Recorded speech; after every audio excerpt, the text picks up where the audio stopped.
ভক্ত হতে গেলে আবার বারবার বলি, গীতা পড়বেন, দ্বাদশ অধ্যায়টা ভালো করে পড়বেন, দেখবেন ওখানে কটা গুণের কথা বলা আছে। এই গুণগুলো আপনার ভেতরে থাকবে। আমি তিলকটা কাটলাম, শিখা একটা রাখলাম, মাথা মুন্ডন করলাম, আমি ভক্ত হয়ে গেলাম। ওর গুণগুলোর কথা তাহলে গীতার লিখলো কেন? কলকাতা বউবাজার যাবেন, আমি দেখেছি আগে কলকাতা বউবাজার এসব জায়গায় পাঠটাট করতাম, তো দেখতাম সকালবেলা হলে পরেই, বিশেষ করে শনিবার দিন, শনিবার এক ভদ্রলোককে দেখতাম, ওই একটা ছুটছুট পরে এসে পরপর শনির দেবের ছবি দিয়ে কতগুলি বাটার, এক গাদা বাটা তৈরি করেছে, ছবি একটা করে থালা বসে বসে একেবারে বউবাজারে ছাড়িয়ে বেড়ে মাইল খানেক দূরে পর্যন্ত নিয়ে গেছে। মাঝে মাঝে একটা করে বাটা বসানো, একটা ছবি, পথ চলতি মানুষ যাচ্ছেন, ওই বাটার মধ্যে ছবিটা দেখে সব করে। তখনকার দিনে 5 নয়া 10 নয়া এগুলো ফেলতে, এখন নেই, আমার কাছে কিন্তু এখনো আছে এক গাদা। উনি দেখতাম খানিকক্ষণ পরে এসে উনি আবার পাটা থেকে ওগুলো তুলে নিয়ে চলে যেতেন।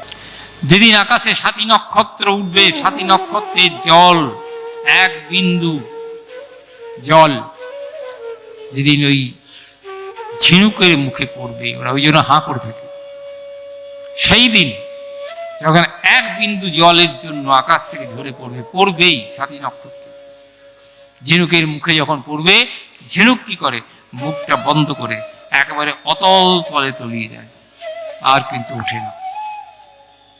ধীরে ধীরে তার ভেতরে জন্ম নেয় মুক্তার। আনন্দ নিকেতনে আপনাকে স্বাগত জানাই।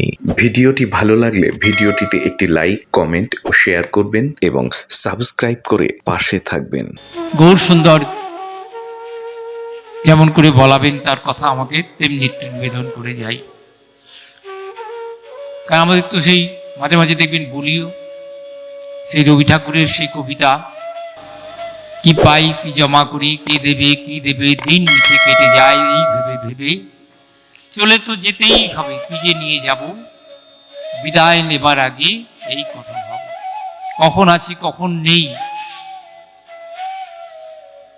এই জগৎ থেকে কি নিয়ে যাবেন, কি নিয়ে যাব, এই চিন্তাটা কিন্তু আমাদের ভেতরে এখনো আসেনি, এখনো কিন্তু কিছুই নেই, সবই কিন্তু পড়ে থাকবে। দোতলা বাড়ি করুন, 3তলা বাড়ি করুন, জল কিছু সব পড়ে থাকবে, কিচ্ছু আপনার সঙ্গে যাবে না। তাহলে আপনার সঙ্গে যাবে কি? আপনার সঙ্গে যাবে একমাত্র গৌর কথা, কৃষ্ণ কথা। যত পারেন গৌর কথা আর কৃষ্ণ কথা দিয়ে যত পারেন হৃদয় পেটিকার মধ্যে আবদ্ধ করে রাখুন, কারণ এটাই ভবপারের করি, এটাই আপনার সঙ্গে যাবে, আর কিন্তু কিচ্ছু যাবে না। কারণ এটা অত্যন্ত দুঃখের কথা একটু বলি, আমি সর্বত্র যাই, এখনো চলছি একটুখানি, কিন্তু একটা কথা শুনি যেটা আমার অত্যন্ত খুব দুঃখজনক আমার কাছে, সবার ক্ষেত্রে বললাম, আমার নিজের। যেমন ধরুন এখন, যেমন আপনাকে যদি প্রশ্ন করি আপনি কোথায় কার রাজ্যে বাস করেন, আপনি উত্তরটা কি দেবেন? আপনি কার রাজ্যে বাস করেন, কোন রাজ্যে বাস করেন, কার রাজ্যে বাস করেন, কে এখানকার অধিপতি? আপনি বলুন তো দেখি, প্রশ্নটা আপনার কাছেই রাখলাম, এখানকার অধিপতি কে? আমাদের এখানকার অধিপতি আমি বলে দিই, আমার ভাষা, আমার উপলব্ধি, গৌর সুন্দর। কারণ ভুলোক থেকে গোলক ছেড়ে ভুলোকে এসে আবার নবদ্বীপের শ্রীধাম নদিয়ায় নবদ্বীপে এসে আবির্ভূত হয়েছে। সমস্ত রাজ্যের অধিপতি আমার গৌর সুন্দর, এটা মনে রাখবেন। গৌর ছাড়া কিচ্ছু নেই, কিন্তু আমরা বুঝি না, কিন্তু এই জিনিসটা আমরা বুঝি না। আমি অনেক সময় আমার ভেতরে অভিমান হয়, কিন্তু অভিমানটা আমি চেপে রেখে চলে যাই, কাউ কিছু বলতে পারি না। আজকে একটু বলি হয়তো কারোর ভালো লাগবে, কারোর ভালো লাগবে না, কিন্তু আসল কথা হচ্ছে দেখবেন, এই যে ধরুন আমার যেমন আমি অনেক আসরে দেখি, এখন দেখবেন বহু পাঠক বৃন্দাবন থেকে চলে আসছেন, আগে কিন্তু ছিল না।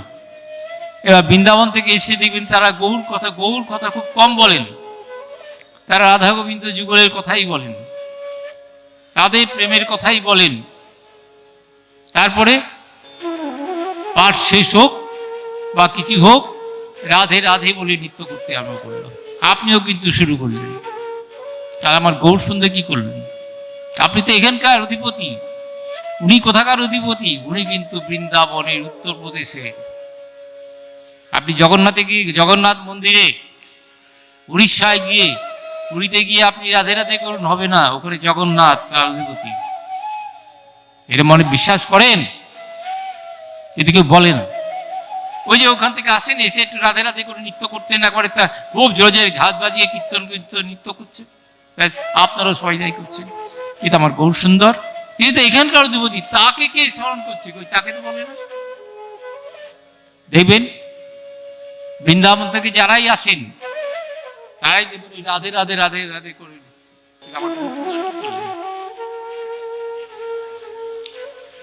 কীর্তনালার যারা কীর্তন করেন, লীলা কীর্তন করেন, দেখবেন প্রথমেই কিন্তু গৌর চন্দ্রিকা করে নেবেন। গৌরকে আগে ডেকে তারপরে যেখানে যাবেন। গৌর ছাড়া কোনো গতি নাই। কিন্তু মানুষ কলিহতবাসী এরা এখনো এটা বুঝতে পারেনি। আর বৃন্দাবনে যাবেন, নিশ্চয়ই রাধে রাধে করবেন। আর এখানে রাধা কৃষ্ণ যুগল একীভূত হয়ে শ্রীধাম নবদ্বীপে আবির্ভূত হয়েছেন, এটা মনে রাখবেন। তিনি এখানকার অধিপতি পশ্চিমবঙ্গের। কিন্তু আমরা এই সত্যটা ভুলে যাই। আমরা ওই বৃন্দাবন থেকে এসে নাচানাচি করলো, হইচই করলো, রাধে রাধে করলো, আপনিও দিবাহ তুলে রাধে রাধে করলেন, কিন্তু আমার গৌর সুন্দর কোথায় গেলেন? রাধা কৃষ্ণ মিলিত বহু গৌর, এখানে কই গৌর সুন্দরের নাম তো করেন না, গৌর কীর্তন তো কই করছে না। এইটাই আমার কষ্ট বেশি হয়। অন্যথা নেবেন না, আপনি চলে যান অন্য জায়গায়, সেখানে কিন্তু ওখানে গিয়ে রাধে রাধে করলে হবে না। আমার কিন্তু মনে কিছু নেবেন না, কিন্তু অপরাধ ক্ষমা করবেন। আমি তো পরিষ্কার কথা সার বোঝা বুঝে গেছি।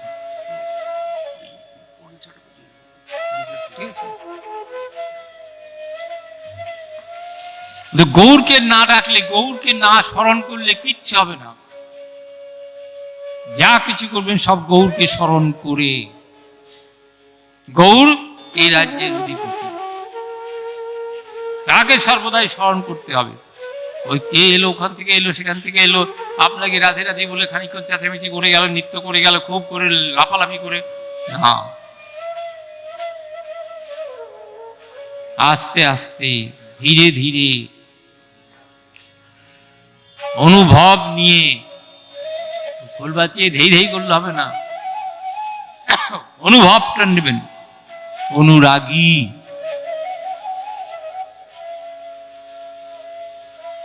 সেই ভাবনা যদি আপনার ভেতরে না আসে, আপনি হইচই করে দুবাহু তুলে নৃত্য করলে কিচ্ছু হবে না। তাই আগে অনুভব, অনুভূতি, অনুমিতি, এই জিনিসগুলো আজকে হারিয়ে যাচ্ছে আমাদের থেকে। হয়ে চলে এলো, এসেই ব্যাস হইচই করছে সব জায়গায় আমি দেখছি। আপনি কেদার পদ্ধতিতে চলে যান, ওখানে গিয়ে আপনি রাধে রাধে বলেন, হবে না। যার যার মাহাত্ম্যের একটা স্থান আছে, যেখানকার যে অধিপতি সেখানকার তাকে সম্মান দিতে হবে। এই জিনিসটা আমরা ভুলে যাই। আবার দেখবেন বিভিন্ন জায়গায় জায়গায় শুনি, দেখি, আবার যাই, দেখি, শুনি। এখন মনে কিছু করবেন না, কিন্তু আমি সবার কিন্তু জোর হাতে ক্ষমা চেয়ে, আমি কিন্তু কটাক্ষ করি না, আমি আসল সত্যি কথাগুলো বের করি। আপনার এখানে আমি দেখেছি, আপনারা যখন ভোগ রাখ দেন, তখন আমি শুনেছি, দেখেছি, আমার বিভিন্ন জায়গায় যাই, সেখানে দেখবেন না কেউ পুষ্পান্ন ঠাকুরকে ভোগ দেন। কি বলেন আপনি? পুষ্পান্ন বলেন তো, না পোলাও বলেন? অনেক জায়গায় যারা জানে না তারা পোলাও বলে ফেলে, এই পোলাও ভোগ হচ্ছে। ভুল কথা, মিথ্যে কথা, ভুল বললেন। পোলাও বললে আর কিন্তু এটা গোবিন্দের সেবা হবে না, ঈশ্বরের সেবায় হবে না। কেন বলুন তো? পোলাও মানে শব্দের অর্থটা কি? পোলাও মানে পল মিশ্রিত অন্নকে পোলাও বলে। পল শব্দের অর্থ মাংস। পড়াশোনা যদি কেউ করে থাকেন যে জিজ্ঞেস করবে। এই জন্য আমাদের পোলাও বলা নিষিদ্ধ।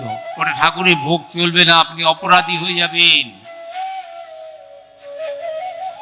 তাহলে আপনি কি বলতে পারেন? পুষ্পন্ন। যখন আপনি ঠাকুরকে ভোগ দেবেন তখন আপনি কি বলেন? পোলাও বলবেন না, চলবে না, আমাদের রাধা গোবিন্দের ভোগ হবে না। দেখেছেন তো মায়ের একদম উপরে বসে আছেন তিনি, কে? রাধা গোবিন্দ, তাকে ছাড়া কিচ্ছু হবে না, এটা ঠিক। তিনি সব কিছুর মূলে। এবার রাধা গোবিন্দ আপনি দেখবেন দুজনে দুটো, যদি রাধা গোবিন্দ যুগল দুজনাকে আপনার মালা এনে দুটো মালা পরাতে হবে। রাধারানীকে যদি মালা পরান গৌর তাকে থাকবে, ভুল বললাম, রাধারানীকে যদি মালা পরান গোবিন্দকে মালা পরাতে হবে। আবার যদি রাধারানীকে যদি মালা পরান কৃষ্ণকে মালা পরাতে হবে, কৃষ্ণকে মালা পরলে রাধারানী তাকে থাকবে, রাধারানীকে মালা দুটো দিতে হবে। আর কলিযুগে সেই দুই এক হয়ে এসেছেন গৌর স্বরূপে।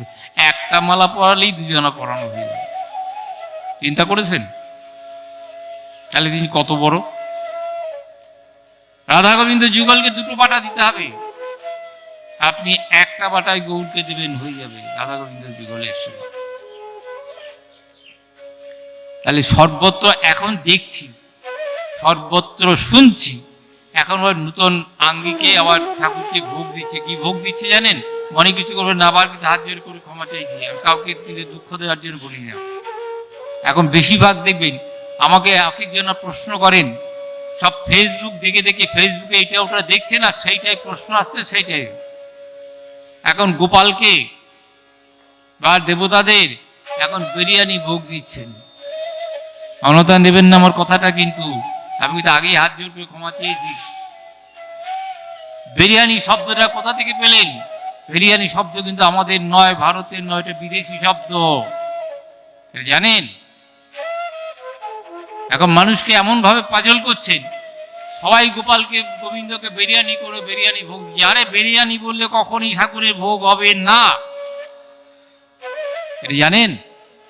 এখন আমি সর্বত্র সমস্ত মন্দিরে মন্দিরে যাচ্ছি, দেখছি, বিশেষ বিশেষ জায়গায় পাঠ যে যাচ্ছি, শুনছি, এখন বিরিয়ানি ভোগ হচ্ছে। আপনি কি বলবেন? বারবার বলে যাচ্ছি হাত জোর করে, কখনো নয়, এই শব্দটাই উচ্চারণ করবেন না। আপনার গোবিন্দের ভোগ হবে না, গোপালের ভোগ হবে না। কারণ বিরিয়ানি শব্দটা বিদেশি শব্দ, ধার করা শব্দ। ওটা কি দিয়ে হয় ওটা জানেন সবাই, কিন্তু ওটা ভোগ চলবে না, ওই শব্দটাই মুখে আনবেন না। এই কলকাতায় গিয়েছিলাম, একটু কলকাতায় এই কথাটা বলে এলাম। এটাই এখন সর্বত্র প্রচার করি, এই কথা বলবেন না, বিরিয়ানি চলবে না, ঈশ্বরের ভোগ হবে না। যারা ভক্ত তাদের কিন্তু এই কথাটা বলা নিষিদ্ধ।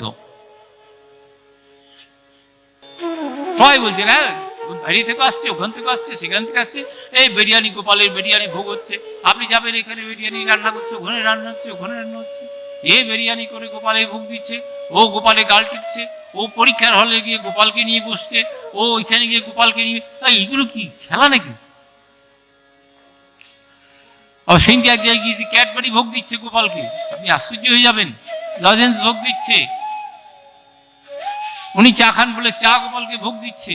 এগুলো কি আমি দেখি না? এগুলো আমার তো ৭৭ বছর বয়স চলছে, নবদ্বীপে জন্ম, আর মৃত্যু নবদ্বীপে, আমি তো কোনোদিন দেখিনি, শুনিনি। কি বলবেন এগুলো? কোলের ওপর গোপালকে বসে, গোপাল কে? যতই তাকে ভালোবাসো, তুমি গোপাল সেবার অধিকারী নয়। আমি অনেকবার বলেছি, গোপাল সেবা তুমি করতে পারো, কিন্তু তুমি গোপাল সেবার অধিকার নয় তোমার। গোপাল কে সেটাকে জানতে হবে। বৃন্দাবনে পাঁচটি ভাবে ভাবিত, প্রধান দাস্য, সখ্য, বাৎসল্য, মধুর। বাৎসল্য দাস্য ভাবনা বৃন্দাবনে নেই, সক্ষর থেকে শুরু হলো, বাৎসল্য। তাহলে বাৎসল্য হচ্ছে, বাৎসল্য ভাবে হচ্ছে গোপালের সেবা। বাৎসল্য সেবাটা কে করবে? গোপালের সেবা কে করেছিল? আপনাদের কাছে প্রশ্ন রাখি, আপনি গোপাল সেবা বাড়িতে পেতে গোপাল সেবা করছেন? আপনি মনে মনে ভাবেন আমি গোপাল, আমি গোপালের সেবক। আবার কেউ কি বলে আমি গোপালের মা, আমি গোপালের পিসিমা, আমি গোপালের ঠাকুমা। আরে বাবা, তুমি গোপালের ঠাকুমা, তোমার রক্ত মাংসের দেওয়া, এখন তুমি তো গোপালের সেবক, তুমি কেন গোপালের মা হতে যাবে? তোমার কি আস্পর্ধা? গোপালকে ভালোবাসতে পারো, তাহলে গোপাল সেবা তুমি করছো না? গোপালের সেবা কে করছে? তুমি উপলক্ষ। গোপাল সেবা করছেন, গোপাল বাৎসল্য রসের গুরু হচ্ছেন মা যশোমতী আর নন্দ মহারাজ। তারা বাৎসল্য রসে গোপাল সেবা করেছিলেন, তুমি করতে পারবে না। চৈতন্য চৈতামৃত পড়বেন ভালো করে, আমি বলে যাচ্ছি, পড়বেন, আমার কথা নেবেন না। এখানে গোপালকে নিয়ে সেবা করলেই আপনি গোপাল সেবার অধিকারী গেলেন, গোপালের পিসিমা হয়ে গেলেন, গোপালের ঠাকুমা হয়ে গেলেন। অপরাধের কথা বলছেন আপনি, এগুলো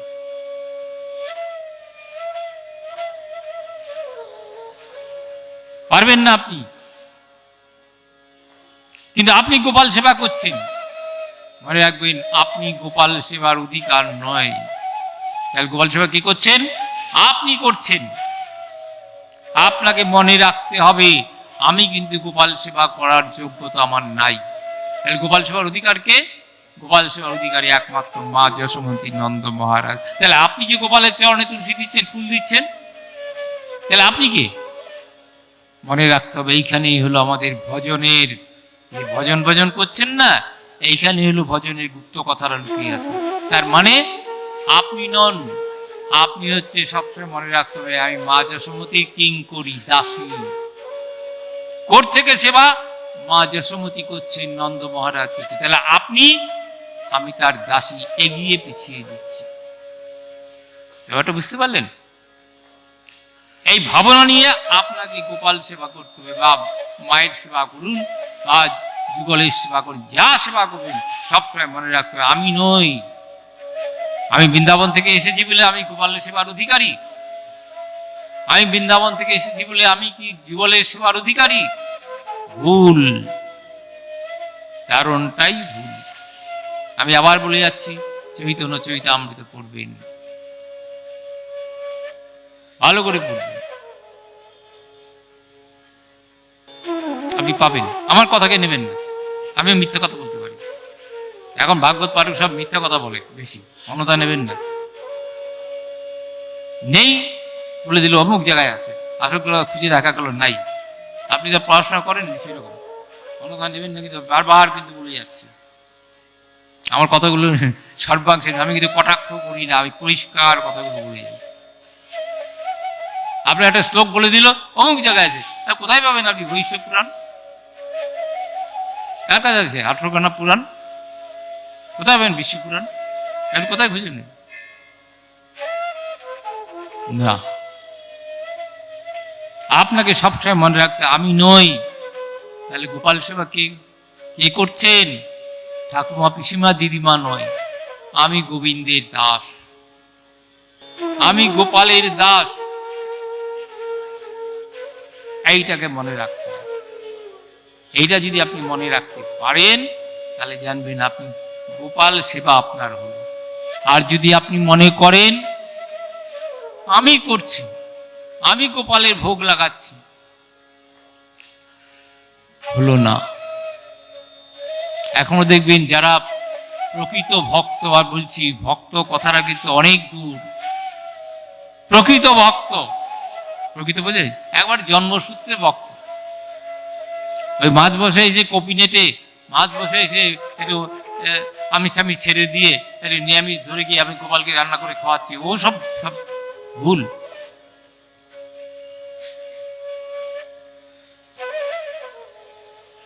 আপনাকে একেবারে ছোট্ট, আপনি কটা দেখবেন? ভাবেন কোথাও খুঁজে নিরামিষী ভোজী বংশ পরম্পরা আছে, কটা খুঁজে পাবেন? পাবেন না। আর যে সেই দিলেই ভোগ হয়ে গেল না। এ মনে রাখবেন, আগে আপনার ভেতরে আপনি নিজের বুকে হাত দিয়ে দেখবেন আপনার সততা ঠিক আছে কিনা। সবাই তো ভগবানকে পেয়ে যেত, আবার পায়ও। যদি কেউ বলে আমি ভগবান দেখেছি, ভগবান আর মিথ্যা কথা বলে ফেলল।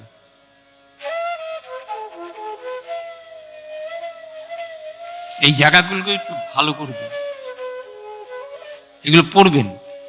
চৈতন্য চৈতামৃত গ্রন্থ একটা কবিরাজ গোস্বামীপাদ এমনি লেখেননি। কবিরাজ গোস্বামীপাদের অন্তিমের লেখা, একদম অন্তিম বয়সে শেষ সময় পড়ে দেখবেন চৈতন্য চৈতামৃতের একবার শেষের দিকে পড়ে দেখবেন চোখের দৃষ্টি ঝাপসা হয়ে গেছে, হাত কাঁপছেন, চামড়া লোল হয়ে গেছে, দন্ত হেলে গিয়েছে। সেই অবস্থায় চৈতন্য চৈতামৃত গ্রন্থ রচনা করছেন। কি ও দিয়েছিল? হ্যাঁ দিয়েছিল। হ্যাঁ আমি খুলে রাখি, এগুলো মনে রাখবেন। আর মায়েরা তো আশীর্বাদ দেখবেন, কটাক্ষ কিন্তু আমি করি না, কিন্তু কখনো মনে করবেন কটাক্ষ করি, আসল কথাগুলো একটু টেনে বার করি।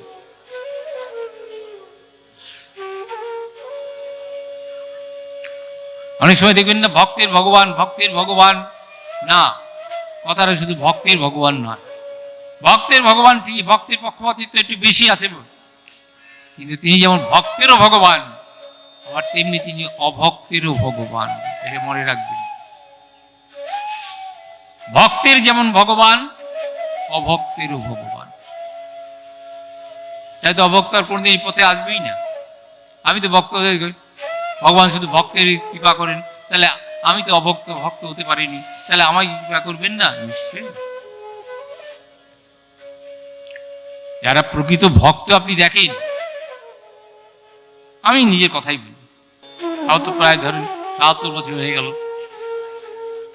৭৮-এ যাবো করছি। আমার বংশ পরম্পরা এইভাবেই চলে আসছে, এখনো ভক্ত হতে পারিনি, এখনো পারিনি। ভক্ত হতে গেলে আবার বারবার বলি, গীতা পড়বেন, দ্বাদশ অধ্যায়টা ভালো করে পড়বেন, দেখবেন ওখানে কটা গুণের কথা বলা আছে। এই গুণগুলো আপনার ভেতরে থাকবে। আমি তিলকটা কাটলাম, শিখা একটা রাখলাম, মাথা মুন্ডন করলাম, আমি ভক্ত হয়ে গেলাম। ওর গুণগুলোর কথা তাহলে গীতা লিখলো কেন? এতগুলো গুণ আপনার ভেতরে থাকতে হবে। নাই বললেন আপনি কপালের টিকা নয় নাই দিলেন, আপনি কপালের তিলক ফোঁটা নাই দিলেন, কিন্তু এই গুণগুলো যদি আপনার ভেতরে থাকে তাহলে গোবিন্দ আপনাকে বেশি কাছে টেনে নেবেন। আর যে আপনার ভেতরে সেই গুণগুলো যদি না থাকে, আপনি তিলক ফোঁটা কাটলো, গলায় মোটা মোটা শিকড় তুলে গলায় যতই পরেন না কেন, কিচ্ছু হবে না। আবার বলে যাই, দৃশ্যতা মাফ করবেন। দেখবেন না বাইরে থেকে যখন লোক আসে বা এখানে ওখানে দেখবেন এরকম মোটা মোটা শিকড় দেখবেন, শিকড় তুলে তুলে সব গলায় পড়ছে। আপনি তো পড়তে পারছেন, আমিও তো পড়ি না, কেন এভাবে শিবক তো আপনি রাত্রিবেলা যখন শোবেন মালাগুলো সব খুলে রেখে তারপরে শোবেন, কারণ ওগুলো তো গলায় লাগবে। আমি নিজের চোখে দেখা, আমার রাত্রিবেলা ওগুলো পরে কেউ শোয় না, একবার নিচে এই পর্যন্ত থেকে এই পর্যন্ত তুলে দিয়েছে, ওগুলো রাত্রিবেলা ঘুমোবে কেমন করে? আপনাকে দেখানো, কিন্তু আপনি দেখবেন গুণ তার ভেতরে কিচ্ছু নেই। ভগবান এই জায়গাটাই দেখেন। ভ্রমর আমাদের একটা পড়তে, ভ্রমরের ন্যায়, ভ্রমণ ন্যায় বৃত্তি একটা ভ্রমর দেখেছেন? দেখবেন সূর্য উদয়ের আগে খুব ভোরবেলা ভ্রমর কিন্তু আগেই উঠে যায়, খুব সকালবেলা ভ্রমর উঠে পড়ে। ভ্রমর কি করে? সকালে উঠেই সে কিন্তু উপরে উঠে যায়, উঠে চতুর্দিকে তাকায়, কি দেখতে চায়? কোথায় একটা শিশির সিক্ত শতদল প্রস্ফুটিত হতে চলেছে। আলোকে শুনবেন আমার কথাগুলো। সমস্ত জায়গা, পুষ্করিণী তীর বলুন, জলাশয়ের চারিদিকে সোনা রূপা জহরত মণিমাণিক্য দিয়ে বাঁধিয়ে দিলে ভ্রমর কিন্তু তাকাবে না কোনো দিকে, ভ্রমর কোনো দিকে তাকাবে না। সে তাকায় কোন দিকে? ওই জায়গা প্রভাতে উঠেই, উপরের দিকে উঠেই চতুর্দিকে দৃষ্টিপাত করে। কেন? কোথায় একটা শতদল, শিশির সিক্ত শতদল প্রস্ফুটিত হতে চলেছে। কেন? তাহলে সে জানে ওই শিশির সিক্ত শতদলের মধ্যে তার উপজীব্য মধু ওখানে আছে। তার শুধু মধু ছাড়া কিছু আস্বাদন করে না, শুধু মধু ছাড়া কিছু আস্বাদন করে না। মধুটা পাওয়া যাবে কোথায়? শিশির সিক্ত শতদলের মধ্যে একেবারে খাঁটি মধু, উপজীব্য মধুটা পাওয়া যাবে। সে সেটা আস্বাদন করার জন্য সর্বাগ্রে ছুটে যায়। ভগবান হচ্ছে তদ্রূপ। প্রকৃত ভক্ত, যে প্রকৃত শব্দটা বলছি, ভক্ত অনেক রকম হতে পারে, অনেক রকম ভক্ত হয়। প্রকৃত ভক্ত, এই কথাটা এই জন্য বলছি। তাহলে প্রকৃত ভক্ত ভগবান সেই প্রকৃত ভক্তটাই খোঁজেন। কারণ যার ভেতরে, তার অন্তরের মধ্যে আছে হৃদয়ে মধু, ওর মধু ভক্তি মধু, যেটা তার একমাত্র আস্বাদনীয়। তাই সেই ভক্তের খোঁজ করেন সর্বদাই ভগবান, সাজাগোজা ভক্ত নয়।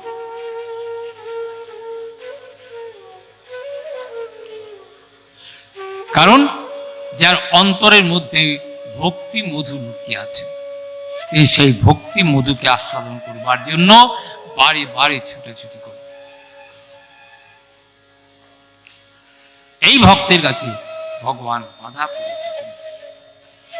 এটা বোঝাতে পারলাম কিনা জানি না, এই জন্য বললাম না, একটু গীতাটা পড়বেন, আজকেই বাড়িতে গিয়ে একটু খুলবেন, ভক্তিযোগ দ্বাদশ অধ্যায় একটু খুলে দেখবেন, ভালো করে পড়ে দেখবেন, সেখানে কটা গুণের কথা বলা আছে। অন্তত এই গুণগুলো ভক্তের অন্তরের মধ্যে থাকবে। কথায় ফুলঝুরি ছড়ালে হবে। আমরা তো ফুলঝুরি দিয়ে,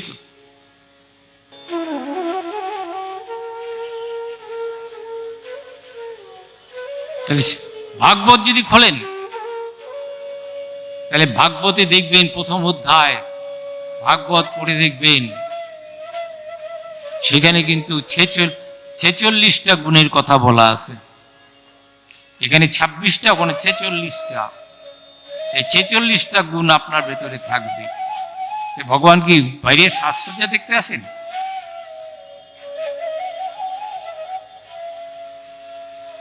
বাইরের সাজসজ্জা ভগবানকে আকৃষ্ট করতে পারে না। ভগবান আকৃষ্ট হন ভক্তের অন্তরে ভক্তি মধুর রসাস্বাদন করবার জন্য। পুতনা কি করেছিল দেখেছেন?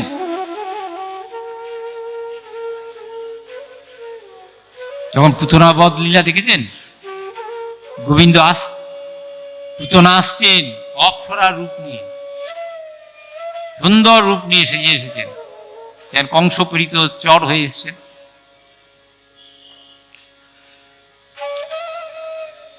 ধীরে ধীরে যখন এসে প্রবেশ করলেন নন্দালয়ে,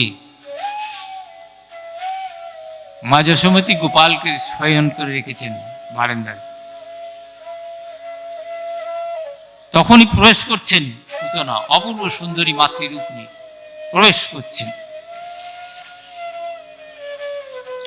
আর গোবিন্দ কিন্তু মা যশোমতী রোহিণী মা তাকে শয়ন করিয়ে দিয়ে, গায়ে তেল তেল দিয়ে শয়ন করিয়ে দিয়ে, শয়ন করে আছেন, আর সেই সময় ঢুকছেন।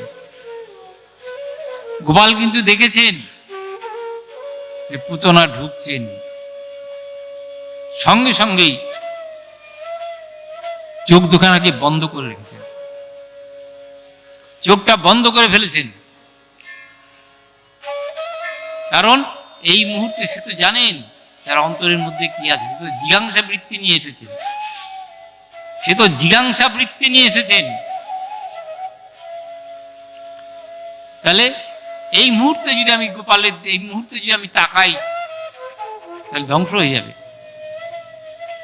কিন্তু আমি তো, আমার তো একটা প্রতিজ্ঞা বাক্য আছে, আমি তো গীতাতে বলেছি, যে যথামাং প্রবদ্ধন্তে তাং তথৈব ভজাম্যহম, আমাকে যে যেভাবে ভজন করবে আমিও তাকে ঠিক সেইভাবে ভজন করব। কারণ পুতনা তো এসেছে, কিসের জন্য এসেছে? তা জিজ্ঞাসা বৃত্তি নিয়ে এসেছে, অন্তরের মধ্যে জিজ্ঞাসা। ও তো কালকুট বিষ মেখে, স্তনে বিষ মেখে নিয়ে এসেছে। কংসপ্রীত চর আমাকে বিনাশ করবার জন্য। কিন্তু পুতনা জানে না যে যে আমাকে বিনাশ করতে চায় সে নিজেই বিনাশ প্রাপ্ত হয়। এটা তো ভগবান জানেন, ভগবানকে তো জারি জুরি খাটবে না, ভগবানের কাছে জারি জুরি খাটবে না। তাই আগে থেকে গোপাল চোখটা বন্ধ করে রেখে দিয়েছে, দেখি কি করে। কেন, আমার তো প্রতিজ্ঞা আছে, আমি তো প্রতিজ্ঞাই করেছি, যে যথামাং প্রবদ্ধন্তে তাং তথৈব ভজাম্যহম। ও তো এসছে আমাকে কিছু দেওয়ার জন্য, তাহলে আমাকে তার পরিবর্তে কিছু দিতে হবে, দেখি কি করে। তাই চোখটা আগে থেকে বন্ধ করে গেছে। পড়বেন ভালো করে ভাগবত।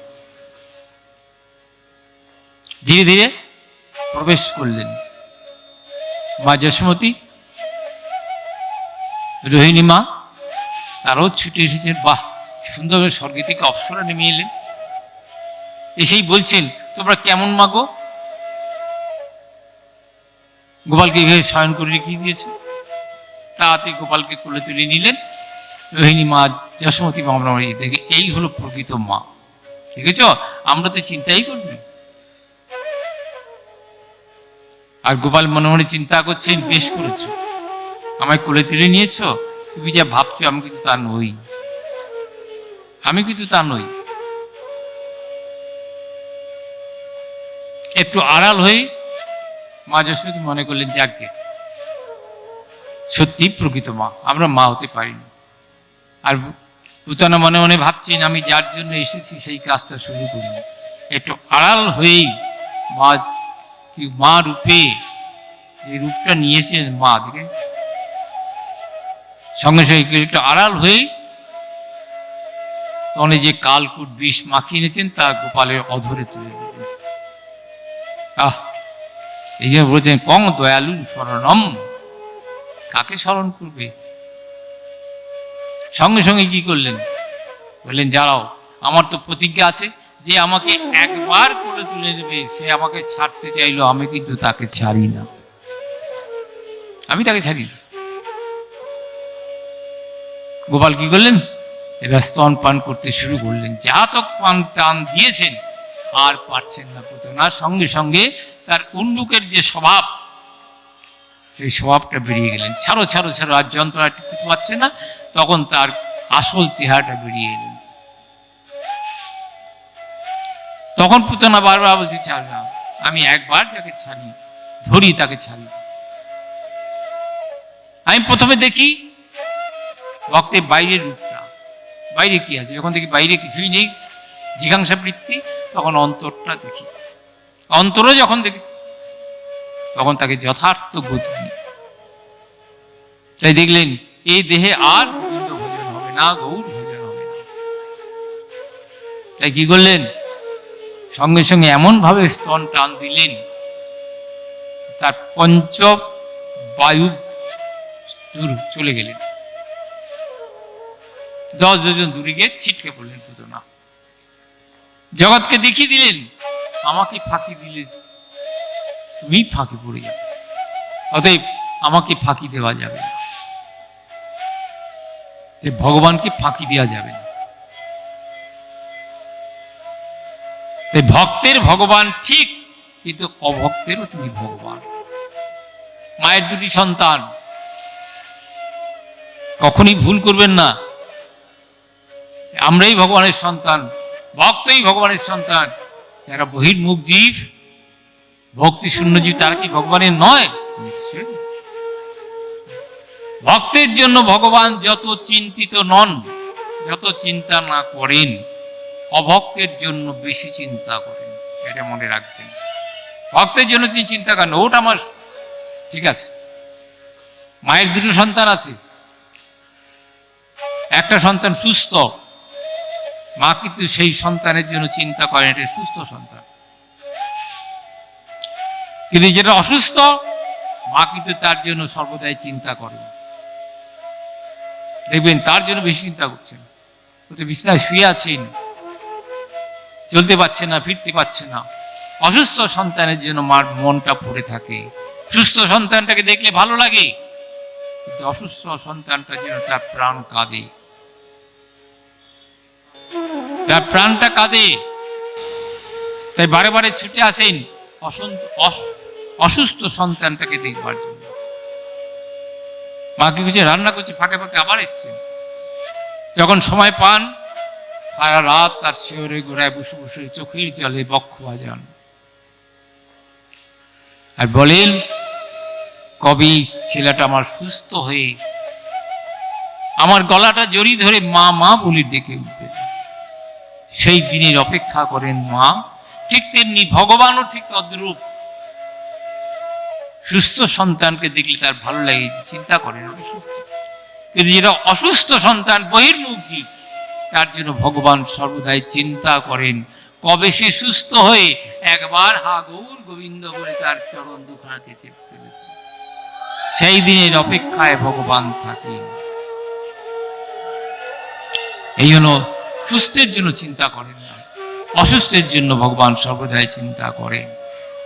এমন ভক্তের জন্য ভগবান সর্বদাই ব্যতিব্যস্ত হয়ে থাকেন। চিন্তা করতে পারবেন? ভগবান সর্বদা চিন্তা করেন, ভক্তের জন্য চিন্তা করেন, কিন্তু ওরা তো জানে সেবা পুজো এই সমস্ত নিয়ে থাকেন। তাই ভক্তের প্রতি ভগবানের একটু পক্ষপাত বেশি, ভক্তকে বেশি ভালোবাসে। ওই যে আগেই বললাম, কিন্তু ভক্তের ভক্তিটা, ভক্তের ভক্তি। কুরুক্ষেত্রের যুদ্ধ সমাপ্ত হয়ে গেছে, কুরুক্ষেত্রের যুদ্ধ সমাপ্ত হয়ে গেছে। দীর্ঘদিন গোবিন্দ দ্বারকা থেকে চলে এসেছেন হস্তিনাপুরে, দীর্ঘদিন। এবার কুরুক্ষেত্র যুদ্ধ সমাপ্ত হয়ে গেছে। পাণ্ডবগণ আবার রাজ্যে বসেছেন, আবার রাজা হয়ে বসেছেন। গোবিন্দ রাজ্য আবার পুনরুদ্ধার হয়েছেন। এইবার গোবিন্দ মনে মনে চিন্তা করলেন, যাক এবার সবাই সুস্থ, ভালো, রাজা হয়ে বসেছেন। এবার গোবিন্দ মনে মনে চিন্তা করলেন, এবার আমায় যেতে হবে দ্বারকায়, কারণ অনেক দিন হয়ে গেল দ্বারকা ছেড়ে চলে এসেছি। দ্বারকার ভক্তগণ জীবন মৃত অবস্থায় আছেন আমার অদর্শনে, তাই আমাকে দ্বারকায় যেতে হবে। দারুক রথ নিয়ে এসেছেন, ভগবান রথে উঠেছেন। এবার রথ চালনা করছেন দারুক, চলছেন কোথায়? দ্বারকা। খবর তো দেখেন অনেকে, খবর তো শুনেছেন, দেখেছেন। এখন কিন্তু দ্বারকা নগরী কিন্তু ধ্বংস হয়ে গেছে সমুদ্রের নিচে। সম্প্রতি কিন্তু আবিষ্কার হয়েছেন দ্বারকার কিন্তু সমুদ্রের নিচে সেই দ্বারকা ভূমি আজও আছেন, দেখেছেন, খবর তো শুনছেন। সাবমেরিনে করে কিন্তু সেই দ্বারকার যে জলের নিচে, সাগরের নিচে চলে গেছেন, সেখানে কি আবিষ্কার করে এসেছেন। এখনো সেই জায়গা, সেই মন্দির সেইভাবে আছে, ধ্বংস হয়ে গেছে কিছু কিছু, সেই ধ্বংসস্থান কিন্তু এখনো আছে। সম্প্রতি হয়তো ওখানে যাওয়ার ব্যবস্থা হবে। দ্বারকা আবার জেগে উঠেছেন, আবার জেগে উঠেছেন। গোবিন্দকে দর্শন করবার জন্য কাতারে কাতারে ভক্ত আসছেন। অনেক দিন পর দ্বারকা নগরী আবার পূর্বের অবস্থা ফিরে প্রাপ্ত হয়েছে। ধীরে ধীরে ধীরে ধীরে সবাই আসছেন গোবিন্দ দর্শন করতে। গোবিন্দ দর্শন করতে আসছেন, বিভিন্ন জায়গা থেকে কাতারে কাতারে ভক্ত আসছেন। গোবিন্দ অত্যন্ত আনন্দিত, অত্যন্ত খুশি। কিন্তু দুই ভক্ত, ভগবান ভক্তের জন্য যে কি করেন চিন্তা করতে পারবেন, কিন্তু আমরা বুঝতে পারি না। কেন? প্রকৃত ভক্ত কোথায় পাবেন? যে আগেই বললাম, প্রকৃত ভক্ত পাবেন কোথায়? যার ফলে আমরা বুঝি না। গোবিন্দের দুই ভক্ত মিথিলায় থাকেন, অত্যন্ত ভক্ত। ভগবান ভক্তের জন্য কি না করেন। ছিলেন তো কোথায়? গোলকে। নেমে এসেছেন ভূলোকে। কার জন্য নেমে এসেছেন? ভক্তির জন্য। ভক্তের জন্য নেমে এসেছেন। ভক্তকে বড় ভালোবাসি।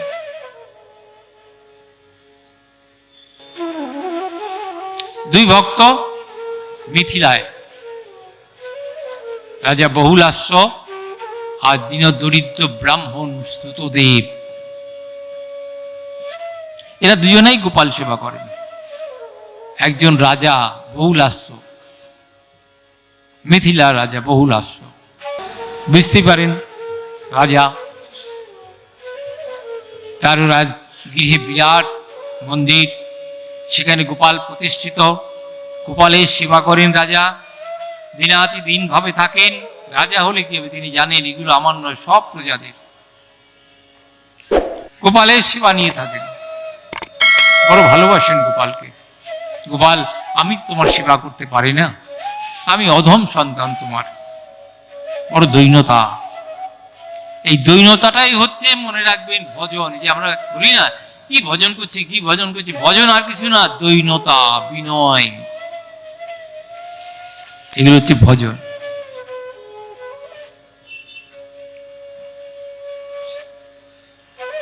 দৈন্যতা, বিনয়, এগুলো হচ্ছে প্রথম প্ল্যাটফর্ম। ভক্তের মধ্যে এগুলো থাকবে।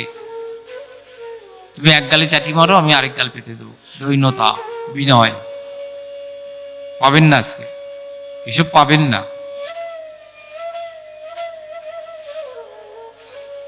যেখানে প্ল্যাটফর্ম, যেখানে দাঁড়াতে হবে আপনাকে, সেই জায়গাটাই আপনার দৈন্যতা আর বিনয় থাকতেই হবে। না থাকে ভক্ত সেইখানে দাঁড়াতেই পারবে না। আজ দেখবেন না, আজ দেখেছেন, অন্যথা নেবেন না আমার কথাগুলো, দেখবেন আজকে যে সমস্ত দেখবেন পাঠক আসছে বা যারা বড় বড় জায়গা থেকে আসছেন, তাদের ধারে কাছে যেতে পারবেন না। তাদের পোশাক আশাক সব দেখবেন, তার নিজেরাই নিজেকে ভগবান বলে মনে করে। যেতে পারবেন না তাদের কাছে। কিন্তু না, এটা করলে ভক্তের ভূষণ হলো না। আমি এটা কিন্তু গাই দিয়ে এসেছি, এটা কিন্তু আমি প্রকৃত নিইনি, কিন্তু চাতুরান্তে ভুলে গিয়েছি, একদম ভুলেই গিয়েছি। তাই এখানে গিয়েছি, এক দিদি আমাকে এটা একটু পড়িয়ে দিলেন, তাহলে এইটা একটু গাই দিয়ে যান। তাই একটু দিয়েছেন, আবার তা খুলে আবার দিয়ে যাব।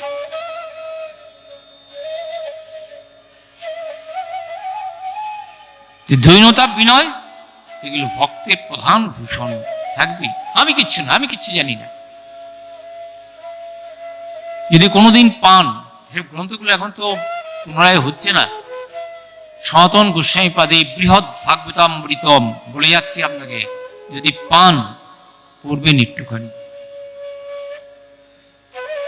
পড়বেন, দেখবেন ভক্তকে দেখাতে দেখাতে প্রথম থেকে শুরু করতে করতে ভক্তকে নিয়ে উপস্থিত হয়েছেন বৃন্দাবনে।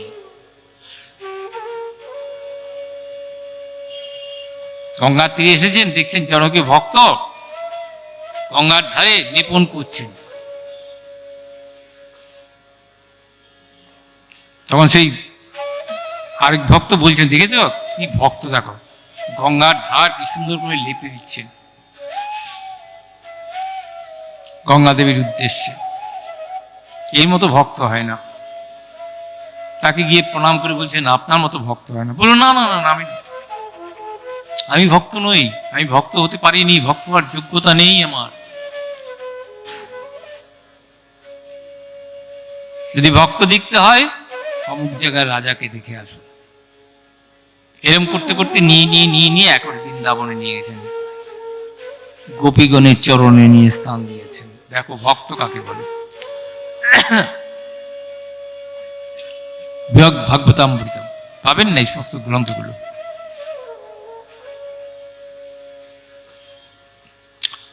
রাজা বহুলাশ্ব সুতদেব, আপনারা তো ইতিহাস পড়েছেন অনেকে। আমি কিন্তু, যদিও আমি ইতিহাসের ছাত্র নই, আমি সংস্কৃত ছাত্র ছিলাম, শিক্ষক ছিলাম। যাই হোক, আমি দেখেছি যে প্রকৃত জিনিসটা পাওয়া যাচ্ছে না, প্রকৃত জিনিস পাওয়া যাচ্ছে না। বলি আমরা অনেক কিছু, কিন্তু প্রকৃত কিন্তু কোথাও কিচ্ছু নেই, সব হারিয়ে যাচ্ছে। যত দিন যাচ্ছে তত হারিয়ে যাচ্ছে। আগে ভেবেছিলাম আমি গ্রামের দিকে পাঠটাট করতে ভালোবাসি, এখনো যাই, শহরে যাই না। কলকাতা তো ছেড়েই দিয়েছি একদম।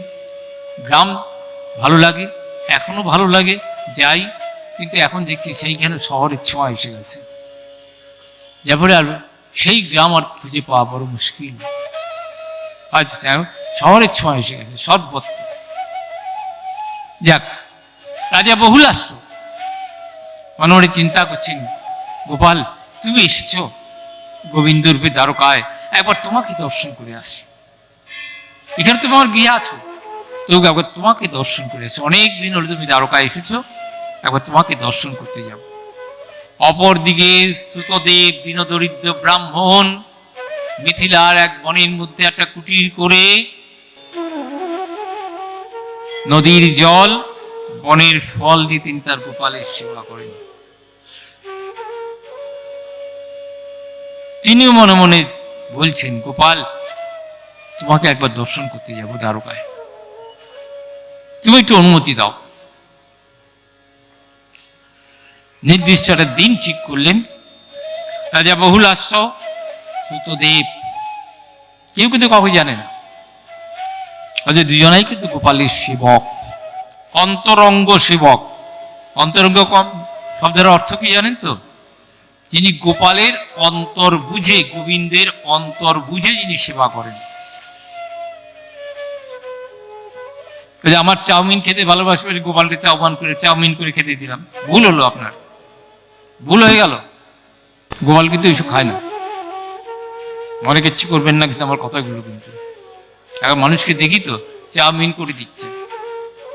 ও মা, কাকে দিচ্ছ এটা একবার চিন্তা করছো না? তুমি গোপালকে চাউমিন খেতে দিচ্ছ?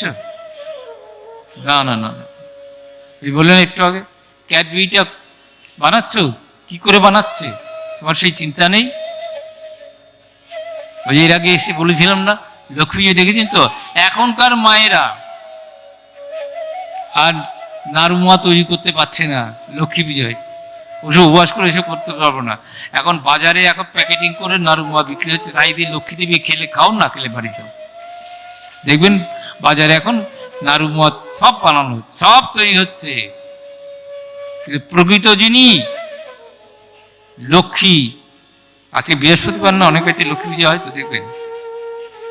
লক্ষ্মী মানে হচ্ছে, লক্ষ্মী কিন্তু প্রকৃত লক্ষ্মী তিনি হচ্ছে স্বয়ং রাধারানী।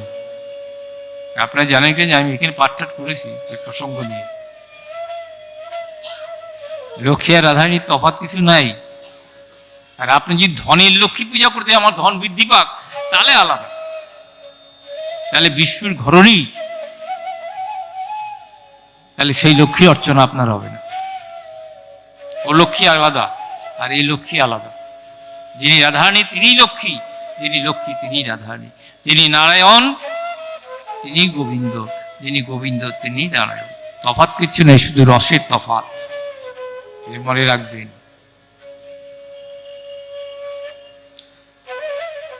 ওই জন্য যা তা কোনো কিছু একটা করে দিলেই হলো না, আপনাকে শুদ্ধ মতো দিতে হবে আপনাকে।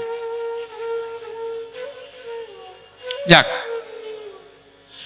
সুতদেব মনে মনে চিন্তা করছে, আর ওইদিকে বহুলাস্য চিন্তা করছে, গোপাল আমরা যাব, মনে মনে ভাব। আর নির্দিষ্ট দিন ঠিক করলেন, দুজনাই গোপালের সেবা টেবা করে তৈরি হয়ে গোপালের মস্তকে নয়নে নয়ন দিয়ে প্রণাম করে এবার গোপালকে বলছেন, গোপালজি তুমি একটু থাকো, আমরা একটু তোমাকে দর্শন করে আবার চলে আসবো। ভাগবতে পড়বেন, ভাগবত পড়বেন, খুলে দেখবেন দশম স্কন্ধের একেবারে শেষ অধ্যায়ে চলে যাবেন।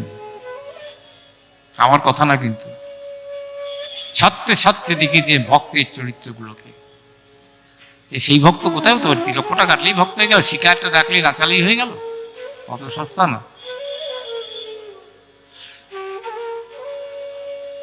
ওদিকে বহুলাস্য তিনি হচ্ছে গোপালকে এইভাবে প্রণাম করে এবার মস্তকটা তুলে গোপালের নয়নে নয়ন দিয়েছেন। দেখছেন গোপালের নয়ন থেকে মুক্তা বিন্দুর মতো টস টস করে জল গড়িয়ে পড়ছে বসবে, আর শিবদনে দুষ্টু হাসি, যেন এই হাসির মধ্যে আর চাহনির মধ্য দিয়ে জানিয়ে দিচ্ছেন গোপাল রাজা বহুলাস্য সুতদেবকে কি জানছেন, কি বলে দিচ্ছেন অন্তরের মধ্যে, রাজা তাহলে আমি কি এই বিগ্রহের মধ্যে নেই? তোমার বিশ্বাস কি আমার বিগ্রহের মধ্যে নেই? তুমি যে সেবা করছো, আমি তো এই বিগ্রহের মধ্যে রয়েছি, তাহলে আমাকে দেখার জন্য অত দূরে যাওয়ার দরকার, আমি তো এইখানেই আছি, তোমার গৃহেই তো আছি। কত সুন্দর দেখিয়েছেন ভাগবত, আপনি চিন্তা করতে পারবেন। বিশ্বাস কোথায় আমাদের? বিশ্বাস তো নাই, বল দেখিনি আছে। এই মন্দিরের মধ্যে কি মা নেই? আগে কি ছিল না? আমি তো টিনের ছাপড়া এসে দেখেছি, মা কি সেখানে ছিল না? এখন বিশাল মন্দির হয়েছে, মা নতুন করে আবার কি এসে বসেছেন নাকি? সেই মাই এখানেই আছে, সে মাই আছেন এখানে। ঈশ্বর কখনই কিন্তু রাজৈশ্বর্যের মধ্যে থাকে না, এটা মনে রাখবেন।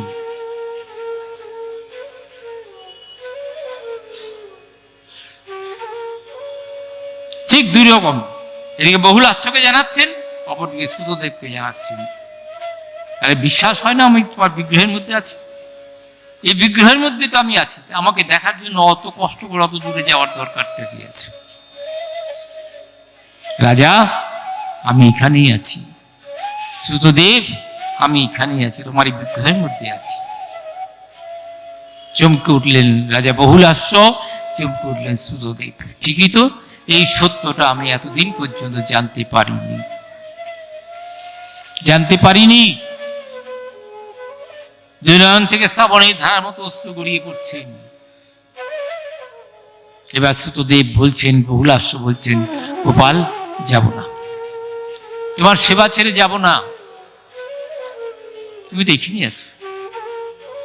আর গেলেন না, কিন্তু ভগবানের আসন টলে গেলেন ভক্তের জন্য। সবাই এসেছেন, মরমী 2 ভক্ত, অন্তরঙ্গ 2 ভক্ত আসতে পারেনি। অন্তরটা কেঁদে উঠলেন, আসতে হবে না, আমি তোমাদের কাছে যাব। এর নাম ভাগবত, ভাগবতের নব ঘোষণা। ভক্ত ভগবানের কাছে যায়, কিন্তু ভাগবত বলছেন না, ভগবান ভক্তের কাছে ছুটে যান। ব্যাপারটা বুঝতে পারলেন? ভক্তকে ভগবানের কাছে যেতে হয় না, প্রকৃত যিনি ভক্ত ভগবান তার কাছে নেমে আসেন, তার কাছে ছুটে আসেন। এই ভগবান দ্বারকানাথ, দ্বারকা অধিপতি যখন দেখলেন এবার ভিড় কমে গিয়েছেন, আর কেউ আসছে না, এইবার মনে মনে চিন্তা করলেন রাজা বহুলাস্য সুতদেব আমি জানি আমাকে দর্শনের জন্য উদ্বিগ্ন হয়ে গেছে না, আমি যাচ্ছি। ধৌম ঋষি ইত্যাদি সকলকে সঙ্গে নিয়ে এবার ভগবান শ্রী গোবিন্দ দারুককে নিয়ে রথে করে আসছেন। কোথায় আসছেন? মিথিলা। কোথায় দ্বারকা আর কোথায় মিথিলা? ভৌগোলিক দূরত্বটা কিন্তু বিরাট, দেখেছেন না? এগুলো ভাবের জগৎ। বৃন্দাবন, মথুরা থেকে বৃন্দাবন কত দূর? গিয়েছেন তো অনেকেই, তো বৃন্দাবনে গিয়েছেন, কত দূর? তাহলে উদ্ধব রথ ছাড়লেন, আমি আসছি একটু পরে দেখবেন। উদ্ধবকে পাঠাচ্ছেন ভগবান। উদ্ধব যখন গিয়ে মথুরা থেকে যখন বৃন্দাবনে গেলেন, সন্ধ্যা হয়ে গেল। কেন? যে এত দূরত্ব, যেখানে আধ ঘন্টা সময় লাগে না, এত গাড়ি ঘোড়া প্রচুর হয়ে গেছে, তো সেখানে এত সময় লাগলো কি করে? ভাবের জগৎ, ভাবের জগৎ, ডুবে যাবেন, দেহ সত্তাই থাকবে না। ভাবের জগতে যখন আপনি ডুবে যাবেন, তখন দেহ সত্তাই থাকবে না, কোথায় চলে যাবেন আপনি চিন্তাই করতে পারবেন না। উদ্ধবজি তাই। ভগবান নিজে এলেন রথে করে। রাজা বহুলাশ্ব, সুতদেব দুজনাই খবর পেয়ে গেছেন, অন্তরে জাগরিত হয়ে গেছে ভগবান আসছেন। তাই রাজা বহুলাশ্ব ভগবানকে বরণ করে নেবার জন্য বিরাট সুন্দর থালা সাজিয়েছেন, বরণ ডালা সাজিয়েছেন সুন্দর করে, তুমি এসো আমার গৃহে। অপরদিকে সুতদেব খবর পেয়ে গেছেন অন্তরে তুমি আসছো, তিনিও কি করেছেন? বরণ ডালা সাজিয়েছেন বরণ করে নেবার জন্য, বনফুল, বনফল, বনের লতা পাতা দিয়ে। দুজনাই দাঁড়িয়েছেন। ভগবান পড়ে গেলেন চিন্তায়, কার কাছে যাব? রাজা বহুল আশ্রয়ের কাছে যদি আমি যাই, তাহলে ভগবান মনে করবেন, ও তুই ধনী ভক্তের গৃহে এসেছ, আমি গরিব বলে আমার কাছে এলে না। চিন্তিত ভগবান। আবার অপর দিকে সুতদেবের দিকে তাকিয়ে দেখছেন, সুতদেব এসেছেন বরণডালা নিয়ে, বনফুল, বনফল, নদীর জল, এও তো নিয়ে এসেছেন ভক্তির ডালা। বরণ ডালা মানে ভক্তির ডালা। আমি এখন কার গৃহে যাব? যদি রাজা বহুল আশ্রয়ের গৃহে যাই, তাহলে সুতদেব দরিদ্র ব্রাহ্মণ, তাহলে তুই ধনীর, গরিবের নও, আমি গরিব বলে তুই আমার কাছে এলে না। ভগবান চিন্তিত হয়ে গেলেন, কি করি? দুই তো ভক্ত আমার, কি করব? মুহূর্তে কি করলেন? ভগবান দুই স্বরূপ ধারণ করলেন। একই ভগবান দুই। ভক্ত বিনোদের জন্য আমাকে বহু হতে হয়, করতুম অকর্তুম সর্বদা করতুম, তিনি সব কিছু করতে পারেন, যেটা আপনার পক্ষে আমার পক্ষে সম্ভব নয়। আমরা অনেক সময় বলি না, এই জন্য মহাপ্রভু কি বলেছেন জানেন? অলৌকিক যেখানে আছে সেখানে যাবে না। অনেকে অলৌকিক অনেক কিছু দেখায় না, যাবে না সেখানে। আমাদের সততা নেই, সত্য জিনিস নাই, মিথ্যা ছলনা চাতুরি, সেখানে যাবে না। একটা ঘটনা বলি, একেবারে সত্যি ঘটনা, জাজুল্যমান ঘটনা বলি, মনে কিছু করবেন না কেন। আমার নবদ্বীপের এক ভক্ত, আমার অত্যন্ত কাছে পরিচিত লোক, উনি হরিদ্বার গিয়েছিলেন। হরিদ্বারে একজন বাবা আছেন, নামটা আমি বলবো না, খুব নাম আছে ওনার, বিরাট জটাধারী, বিরাট, যাই হোক, ওখানে উনি গিয়েছিলেন দেখতে। উনি দেখতে শুনতে খুব সুন্দরী, খুব সুন্দরী।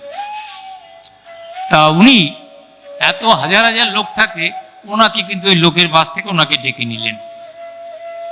ডেকে নিয়ে ওনার কাছে বসিয়ে পরবর্তী ওনাকে অনেক প্রসাদ দিয়ে ওনাকে অভ্যর্থনা জানিয়ে উনিও কিছু দক্ষিণা মোটা দিয়েছিলেন। বাহ, আমি কৃপা পেয়ে গেলাম। তা আমাকে এসে তার পরের দিন আমাকে এসে বলছে যে এই হয়েছে, এই আমাকে খুব করেছে, আমার ভালো, খুব ভালো হয়েছে, তুমি তো কৃপা পেয়ে গেলে ভগবান। ভগবানের। ঠিক তার পরের দিন আমায় কিন্তু গল্প করে বললো, ঠিক তার পরের দিন কি ঘটনা হলো জানেন? মনে কিছু করবেন না, যেন আবার বলছি বলে, আমি সব দেখি একটুখানি। ঠিক তার পরের দিনই উনি টিউবওয়েল পাম্প করতে গেছেন। ওই একটু অহমিকা হয়েছিল, আর টিউবওয়েল পাম্প করতে গিয়ে যে মুহূর্ত মতো ওয়াশারটা ছিট পড়ে গিয়ে সঙ্গে সঙ্গে হ্যান্ডেলটা ওনার এই মুখের মধ্যে লেগে মুখ তো গেলই, কেটে ছোটফট 4টে দাঁত সহজে পড়ে গেল সঙ্গে সঙ্গে পড়ে, সঙ্গে সঙ্গে ডাক্তারের কাছে নিয়ে গেল। যাই হোক, 7-8টা সেলাই ঠেলাই করে ঠরে ওরা অন্তত 2 মাস ভুগে তিনি। আমি শুধু পরবর্তীকালে বলেছিলাম, তুমি অহমিকা করেছিলে না, অহমিকার ফলটা ভগবান দেখিয়ে দিলেন। এই জন্য এই সমস্ত অলৌকিকের ব্যাপার কাছে যেতে নেই, যতটা পারেন দূরে থাকবেন, একমাত্র ভগবত চরণেই প্রণাম করবেন, আর কিচ্ছু। আমরা সব অলৌকিক দেখাবার জন্য সব বসে আছি, অন্যথা নেবেন না আমার কথাগুলোকে। এই জন্য আমাদের বারবার বলেছেন, সাধু সাবধান ফের কহি অবধান। ভক্তি পথটা কিন্তু বড় সাবধান পথে এগোবেন, পিছল পথ, একটু হরকে গেলেই পড়ে যাবে, আর উঠতে পারবেন না। এটা মনে রাখবেন। এই যে ইদানিং আমি বলছি, অন্যথা নেবে না, সর্বাংশে গৃহীত নয়। আমি বলছি কোনো মঠ মন্দিরে আপনার এখানকার কথা কিন্তু ধরে নেবেন না, কিন্তু বিভিন্ন জায়গায় দেখবেন এসে একটা মঠ করলো, ওখানে গিয়ে ও একটা মঠ করলো, আপনি চলে যাবেন আমাদের নবদ্বীপে চলে যাবেন, অলি গলিতে এখন মঠ পাবেন। এখানে মহাপ্রভু করেছিলেন, আদতে কিন্তু কিচ্ছু নয়। আপনি বৃন্দাবনে চলে যাবেন, এখানে গোবিন্দই করেছিলেন, মিথ্যে কথা। এখন নবদ্বীপে চলে যাবেন, দেখবেন রাধাকুণ্ডু শ্যামকুণ্ডু দেখবেন ছড়াছড়ি হয়ে গেছে নবদ্বীপে, পয়সা উপায়ের সমস্ত। রাধাকুণ্ডু শ্যামকুণ্ডু আমি মাঝে মাঝে পাঠে বলি, রাধাকুণ্ডু শ্যামকুণ্ডু আবিষ্কার করেছিল কে? শ্রীমন মহাপ্রভু। আর এখন সবাই বাড়িতে দুটো পুকুর করে গর্ত করে ব্যাস রাধাকুণ্ডু শ্যামকুণ্ডু নাম দিয়ে ব্যাস আপনার কাছ থেকে পয়সা তোলা তুলছে। আর বিভিন্ন জায়গায় জায়গায় দেখবেন স্ট্যাচু করে করে, বলে যাচ্ছি, বিভিন্ন জায়গায় জায়গায় স্ট্যাচু করে পয়সার বাক্স বসানো আছে, শুধু পয়সা দাও পয়সা দাও, আর কিছু নয়। সর্বত্র এখন এটা ব্যবসার মধ্যে দাঁড়িয়ে গেছে, অন্যথা এবেন না। কিন্তু আবার কথা বলে যাচ্ছে, কলকাতা বউবাজার যাবেন, আমি দেখেছি আগে কলকাতা বউবাজার এসব জায়গায় পাঠটাট করতাম, তো দেখতাম সকালবেলা হলে পরেই, বিশেষ করে শনিবার এক ভদ্রলোককে দেখতাম, ওই একটা ছুটছুট পরে এসে পরপর শনির দেবের ছবি দিয়ে কতগুলি বাটার, এক গাদা বাটা তৈরি করেছে, ছবি একটা করে থালা বসে বসে একবারে বউবাজারে ছাড়িয়ে বেড়ে মাইল খানেক দূরে পর্যন্ত নিয়ে গেছে, মাঝে মাঝে একটা করে বাটা বসানো, একটা ছবি।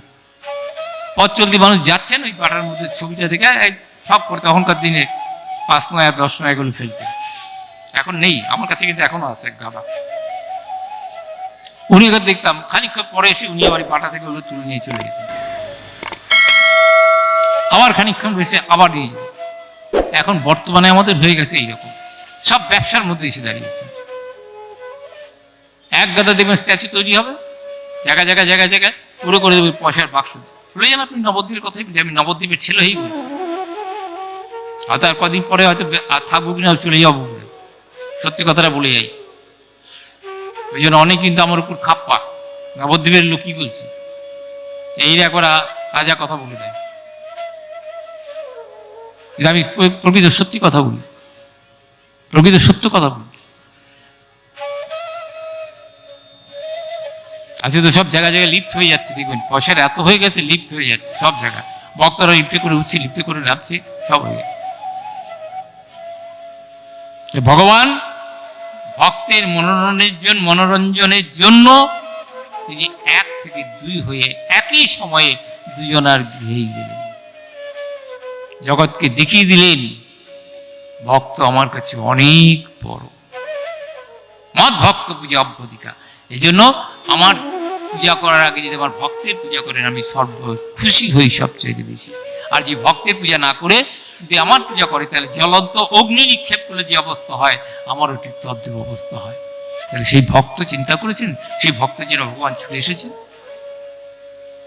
তিনি বিশ্ব ব্রহ্মাণ্ডের অধিকর্তা, অনন্ত কোটি ব্রহ্মাণ্ড তার ভেতরে করে সুচান বেরোচ্ছেন। আর সেই ভগবান কোথায় মিথিলা আর কোথায় দ্বারকা থেকে মিথিলায় ছুটে এলেন। কি দরকার ছিল? না, ভক্তকে বড় ভালোবাসে। সেই ভক্তের জন্য ভগবান সর্বদা উদ্বিগ্ন হয়ে থাকেন। আর ভক্ত ঠিক আছে তো? ভগবান কি করেন? যদি কয়েকদিন চলে গেলে, কয়েকটা দিন হয়ে সঙ্গে সঙ্গে ভগবান ভক্তের খোঁজ দিতে শুরু করেন। ভক্ত আছে তো? তো আমার জন্য সব ত্যাগ করে দিয়েছেন, কেমন আছেন? সেই ভগবান ভক্তের খোঁজ নিতে দূত পাঠান। চিন্তা করতে পেরেছেন? দূত পাঠান ভক্তের খবর নেওয়ার জন্য, যিনি কোটি বিশ্ব ব্রহ্মাণ্ডের অধিকর্তা, তিনি পাঠাচ্ছেন ভক্তের খবর নিতে। বৃন্দাবনে 10 বছর 8 মাস পর্যন্ত বৃন্দাবন লীলা করেছেন। তারপর বৃন্দাবন থেকে ছুটে এসেছেন মথুরায়। কংস নিধন হয়েছেন। তারপর উগ্রসেনকে সিংহাসনে বসিয়েছেন। কয়েকদিন অপেক্ষা করে সুন্দর করে রাজ্যকে সুন্দর করে সাজিয়ে দিয়ে তারপরে তিনি চলে গেছেন শান্তিপুর মুনির আশ্রমে।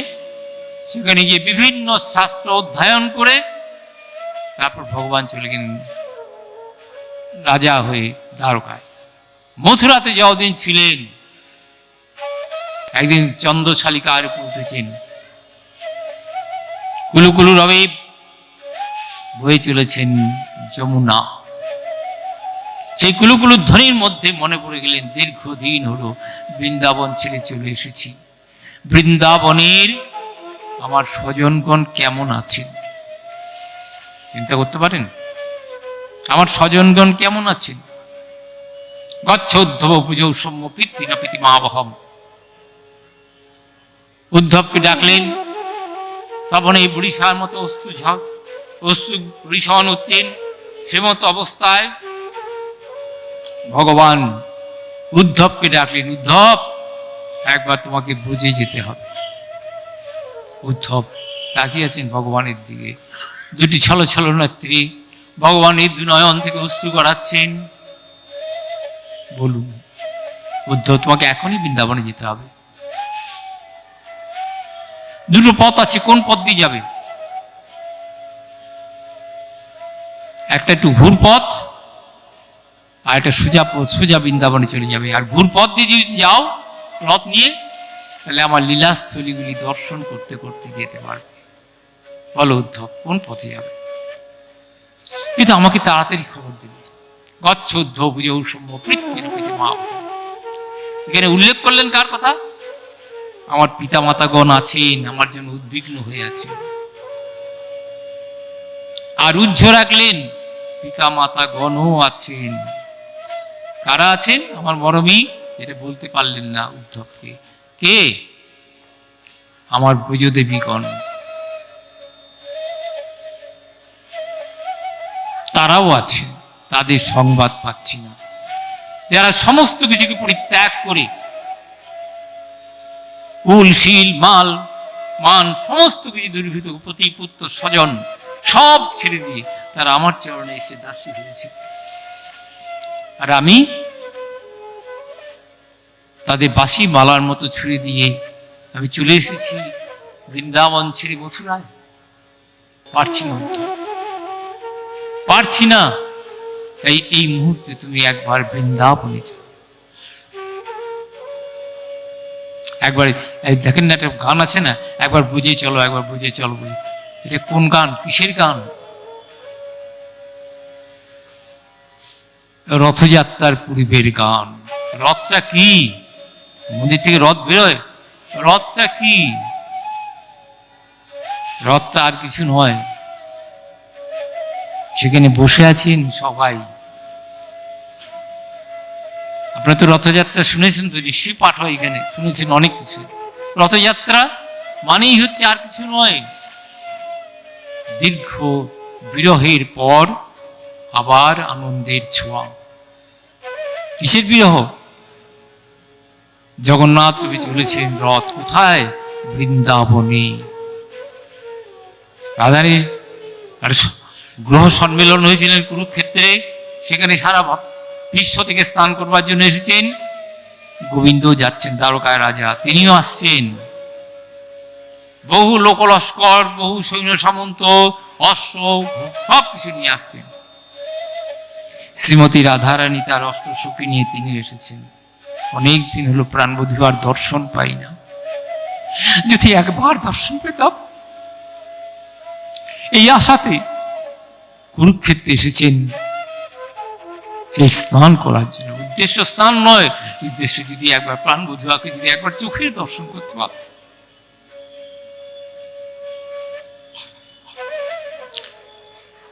সেই রাধারানী বসে আছেন সখীগণকে নিয়ে।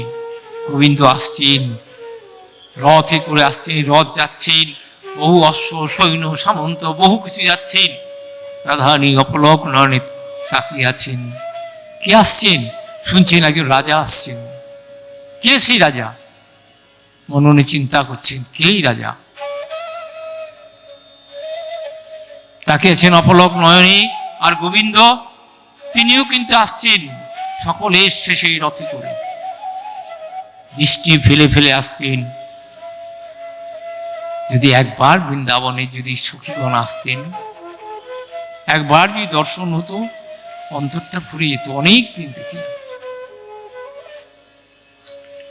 দেখছেন শ্রীমতী রাধারানী কত অশ্ব যাচ্ছেন, কত সৈন্যদল যাচ্ছেন, ঝনঝনানি অস্ত্রের কত কিছু যাচ্ছে, কত রথ যাচ্ছেন, অশ্ব খুনের ধুলিতে সমাচ্ছন্ন কুরুক্ষেত্র। হঠাৎ দেখছেন সকলের শেষে একটা রথে করে এক রাজা আসছেন, চতুর্দিকে দৃষ্টি ফেলে ফেলে আসছেন।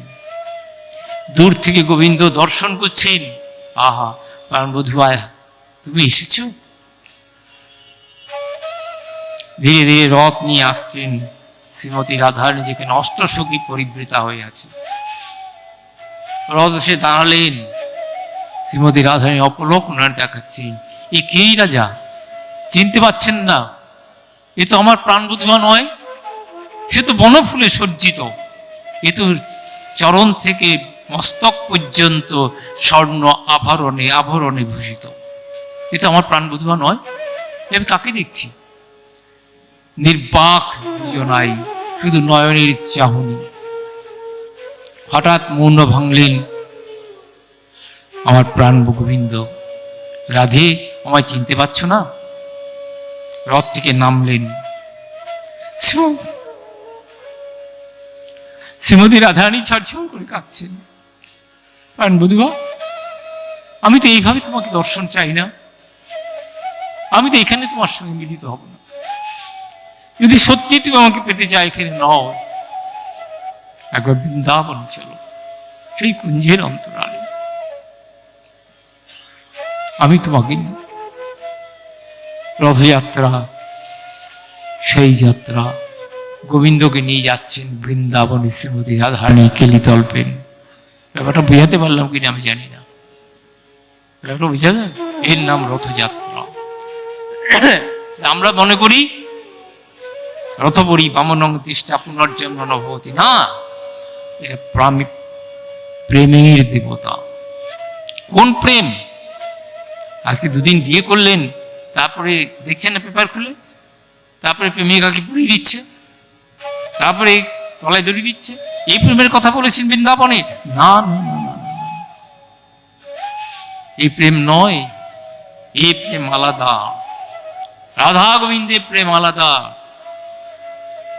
ওখানে নিশ্চুপ, ওই বললাম না একটু আগে, বৃন্দাবন থেকে আসছেন, এসে ধুম ধুম করে গান করেন, রাধে রাধে রাধে করে নৃত্য করলেন, আপনি এটা সেই প্রেম নয়। এই প্রেম আলাদা, নির্বাক নিস্তব্ধ প্রেম। আমি বোঝাতে পারবো না, ভাষা দিয়ে বোঝানো যাবে না। এটা অন্তর, অন্তরে কথা বলবে। কোথায়?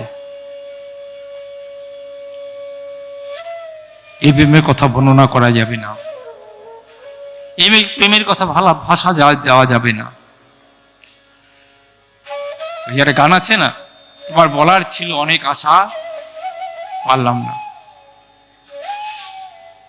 ভাষা নেই, ভাষা দিয়ে বলতে পারলাম না, সে কথা বলতে পারলাম না। তাই মুখের ভাষা মুখেই থেকে যায়, অন্তরেই থেকে যায়, প্রকাশ করা যায় না, বুক ফেটে যায়, বলতে পারি না। এটা হচ্ছে সেই প্রেম। একে ভাষা দিয়ে বর্ণনা করা যাবে না, একে বলা যাবে না, একে দেই দেই করে নৃত্য করা যাবে না। সম্পূর্ণ অন্তরের ব্যাপার। চাই না বোঝাতে পারলাম কিনা, এবার বুঝতে পারলেন? এগুলো ভাষা দেওয়া যাবে না, অব্যক্ত প্রেম। এই প্রেমের ভাষা নেই। শ্রীমতী রাধা গোবিন্দের সেই প্রেম। এই জন্য দেখবেন যারা ভজন করেন, ভজন নেই, ভজন শব্দটা বিরাট অর্থ, আপনি মাথায় নিতে পারবেন না। ভজন আমরা কেউ করতে পারি না। আগে পেটের চিন্তা, দেখবেন না, মা বাবা মারা যাচ্ছে, কত কান্না করছেন, কত কিছু করছেন, আমার চলে গেল, স্বামী চলে যাচ্ছে, হায় হায় করছে, তারপরে পেটটা কিন্তু বন্ধ যাচ্ছে না, পেট কিন্তু চলছে। তাহলে কাকে ভালোবাসেন? চলে গেল স্বামী, পিতামাতা চলে গেল, খাওয়া তো বন্ধ হচ্ছে না, তাহলে ভালোবাসেন কাকে? আপনার নিজেকে নিজে। যদি সব ভুলে যাবেন, দেহ সত্তাই থাকবে না, সেই দিন গোবিন্দ প্রেম, গৌর প্রেম কাকে বলে অনুভব করবেন। আর মুখে ওইসব ভাষা দিয়ে কিচ্ছু হবে না। রাধে রাধে বলে খোল করতাল নিয়ে চিৎকার করলে কিচ্ছু হবে না, একেবারে নির্বাক অতল তলে তুলে যাবে। দেখেছেন ঝিনুক? দেখেছেন ঝিনুক? সাগর তো যান অনেক, সাগরে দেখবেন, সাগরে কিন্তু ঝিনুক ভেসে ভেসে বেড়ায়, দেখতে পারবেন। যদি কোনো সময় যদি চুপ করে নির্জনে গিয়ে, লোকালয়ের মধ্যে পাবেন না, নির্জনে দেখবেন ঝিনুকগুলো ভেসে বেড়ায়, মুখটা হাঁ থাকে ওদের। যেদিন আকাশে 7টি নক্ষত্র উঠবে, 7টি নক্ষত্রের জল, এক বিন্দু জল যেদিন ওই ঝিনুকের মুখে পড়বে, ওরা ওই জন্য হাঁ করে থাকে। সেই দিন যখন এক বিন্দু জলের জন্য আকাশ থেকে ঝরে পড়বে, পড়বেই 7টি নক্ষত্র, ঝিনুকের মুখে যখন পড়বে, ঝিনুক কি করে? মুখটা বন্ধ করে একেবারে অতল তলে তলিয়ে যায়, আর কিন্তু ওঠে না। ধীরে ধীরে তার ভেতরে জন্ম নেয় মুক্তা। তাহলে যেদিন প্রকৃত গৌর অনুভব হবে, গৌর অনুরাগী হবেন,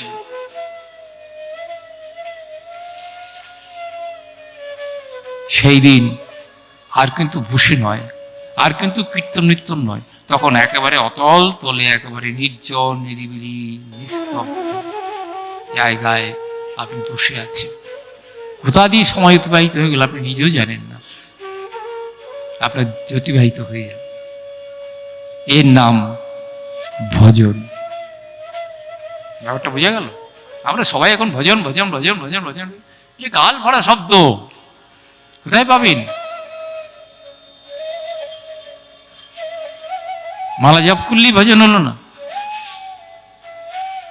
ওটা নির্বিঘ্ন নিস্তব্ধ জায়গায় বসে, লোকালয় নয়। একটু আগে এক দাদার সঙ্গে আমার কথা হলো, দাদা একটু অসন্তুষ্ট হয়েছে আমার প্রতি, আমি বুঝতে পেরেছি, কিন্তু আমি একটু বললাম। আমি আসার পরে উনি হাতে মালা জপ করছিলেন, মনে কিছু করেন না, কিন্তু উনি আমাকে মালাটা হাতে নিয়ে প্রণাম করছিলেন। আমি সঙ্গে সঙ্গে দাদাকে বললাম, দাদা অপরাধ হয়ে গেল, আপনারও হলো আমারও হয়ে গেল। আপনার গুরু আপনাকে বলেননি মালা নিয়ে কাউকে প্রণাম করতে পারবেন না, খবরদার নয়, এমনকি ঈশ্বরকেও নয়। আপনি গোবিন্দকে প্রণাম করতে পারবেন না, মস্তকের উপরে মালাটা তুলে প্রণাম করবেন, কাউকে প্রণাম করা যাবে না, মালা এত উপরে। অনেকেই দেখবেন ভুল করেন, আবার অনেক সময় দেখবেন যে অনেকে দেখবেন পাট্টাট হচ্ছে, মালাটা খুলে নিয়ে বসছেন, আমি দেখি ঝিমোচ্ছে, করা উচিত নয়, করবেন না। আমরা কলিযুগ, এটা দুটো হবে না, মালাও করবেন আবার ভগবতী কথাও শুনবেন, হবে না, যে কোনো একটা করবেন, এটা কলিযুগ, পারবেন না একসঙ্গে দুটো করতে। কানটা কোন দিকে দেবেন? অনেককে দেখি, আমি দেখি সাইকেলে যাচ্ছেন, সাইকেলের মধ্যে মালা জপ করতে গেলে হ্যান্ডেল ধরে আছে, মালা জপ করে যাচ্ছেন। আবার এক ভক্তকে দেখি ওই নিয়ম সব মাসে মালা করছেন, সাইকেল চালাচ্ছেন, আবার এক হাতে কাশিও বাজাচ্ছেন, যাচ্ছে। আমি বললাম, ভাই সত্যি তোমাকে আমার বলেছে, তোমাকে আমার প্রণাম করতে ইচ্ছে। বলে, কেন দাদা আপনি এই কথা বললেন? আপনি এত বড় একজন? আমার না, এত বড় না, তোমার থেকে চরণধুলি নেওয়ার ইচ্ছে। বলে, কেন? তুমি মালাও করছো, নামও করছো, আবার সাইকেলও চালাচ্ছ, তোমার মনটা কোন দিকে আছে আমি এটাই ভেবে চিনতে পারছি না, কুল করছি, সম্ভব নয়।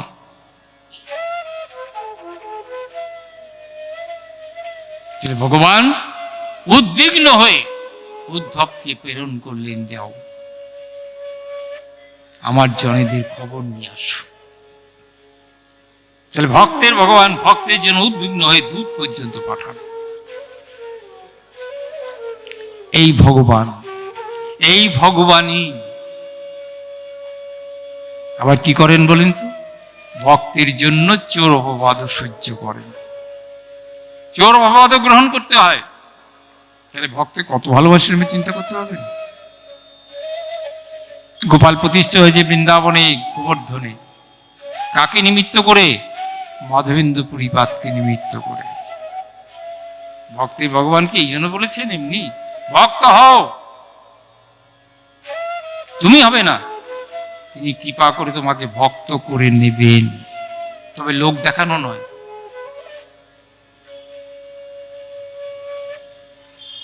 অন্তর থেকে, অন্তর থেকে বৈরাগ্য গ্রহণ করতে হবে। আমরা তো গৃহস্থদের আমাদের ছাড় দেওয়া আছে, চৈতন্য চরিতামৃতে পড়বেন, গৃহস্থ আশ্রম সর্বশ্রেষ্ঠ আশ্রম। অনেকে আবার রাগ করে আমার এটা শুনলে পড়ে, গৃহীদের অনেক কিছুতে ছাড় দেওয়া আছে। এই যে একটা কথা বলেছেন প্রেমভক্তি চন্দিকা, গৃহে বা বনেতে থাকো, হা গৌরাঙ্গ বলে মাগো, নরোত্তম মাগে তার সঙ্গ।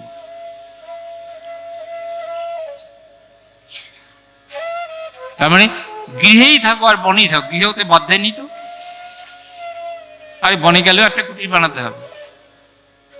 ওই এক এক বৃক্ষতলে এক এক রাত্রিবাস করে না তো কেউ এখন? করে, দেখেছেন? সবাই তো একটা আশ্রম করে নিয়ে বসে। আশ্রম শব্দের অর্থটাই তো জানি না। একটা ঘর করে নিয়ে গোপাল প্রতিষ্ঠা করলো, রাজবাড়ি তৈরি করলো, আশ্রম। বাবা, তাহলে আগেকার দিনে মুনি ঋষি আছে ছিলেন, তাহলে ওটা কি আশ্রম ছিল? তাদের আশ্রম তাহলে ভুল হয়ে গেছিল? ইমারত দিয়ে করলো না কেন?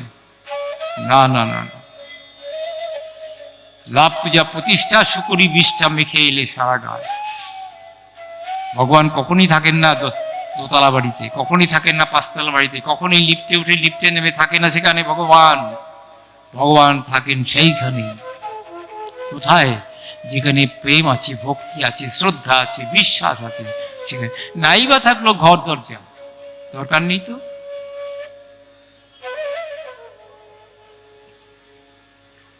তাহলে সেই গোপাল প্রতিষ্ঠা হয়েছেন মাধবেন্দ্র পরিবারকে নিমিত্ত করে গোবর্ধনে, অপূর্ব গোপালের শ্রীমূর্তি। এখন তো সেই বৃন্দাবন নেই, এখন তো বিশাল ঝাঁ চকচকে সমস্ত, ভালো লাগে না, ওই জন্য যাই না আমি। অন্যথা নেবেন না আমার কথাগুলো। সেই গোবর্ধন, আমি 50 বছর আগে যে গোবর্ধন দেখেছি, এখন সেই গোবর্ধন নাই। আমি বলছি আপনাকে, আমি রাধাকুণ্ড শ্যামকুণ্ডে গিয়ে যে বৃন্দাবন দেখেছি, সেই রাধাকুণ্ড শ্যামকুণ্ড নাই। বলছি তো, আপনারা কিছুই দেখতে পারলেন না সেই সৌন্দর্য। আমি তো বলছি এখন সর্বত্র। আমি যখন প্রথম আসি এখানে দেখছি একটা কাঠের সেতু ছিল, কাঠের সেতু। আপনি তো এখন দেখছেন ঝাঁ চকচে, কত সুন্দর রাস্তা, কত সুন্দর। দুপাশে দোকানগুলো দেখেছেন তখন ছনে বিচুলির, আজকে দেখেছেন কি হয়েছে? পুরোনো জিনিস সব চলে যাচ্ছে। আর ঝাঁ চকচকে না হলে আপনি যাবেন না তো। আপনি মনে হয় এইখানেই ভালো আছে, কিন্তু ওখানে তো আপনাকে সব নিয়ে নিচ্ছে।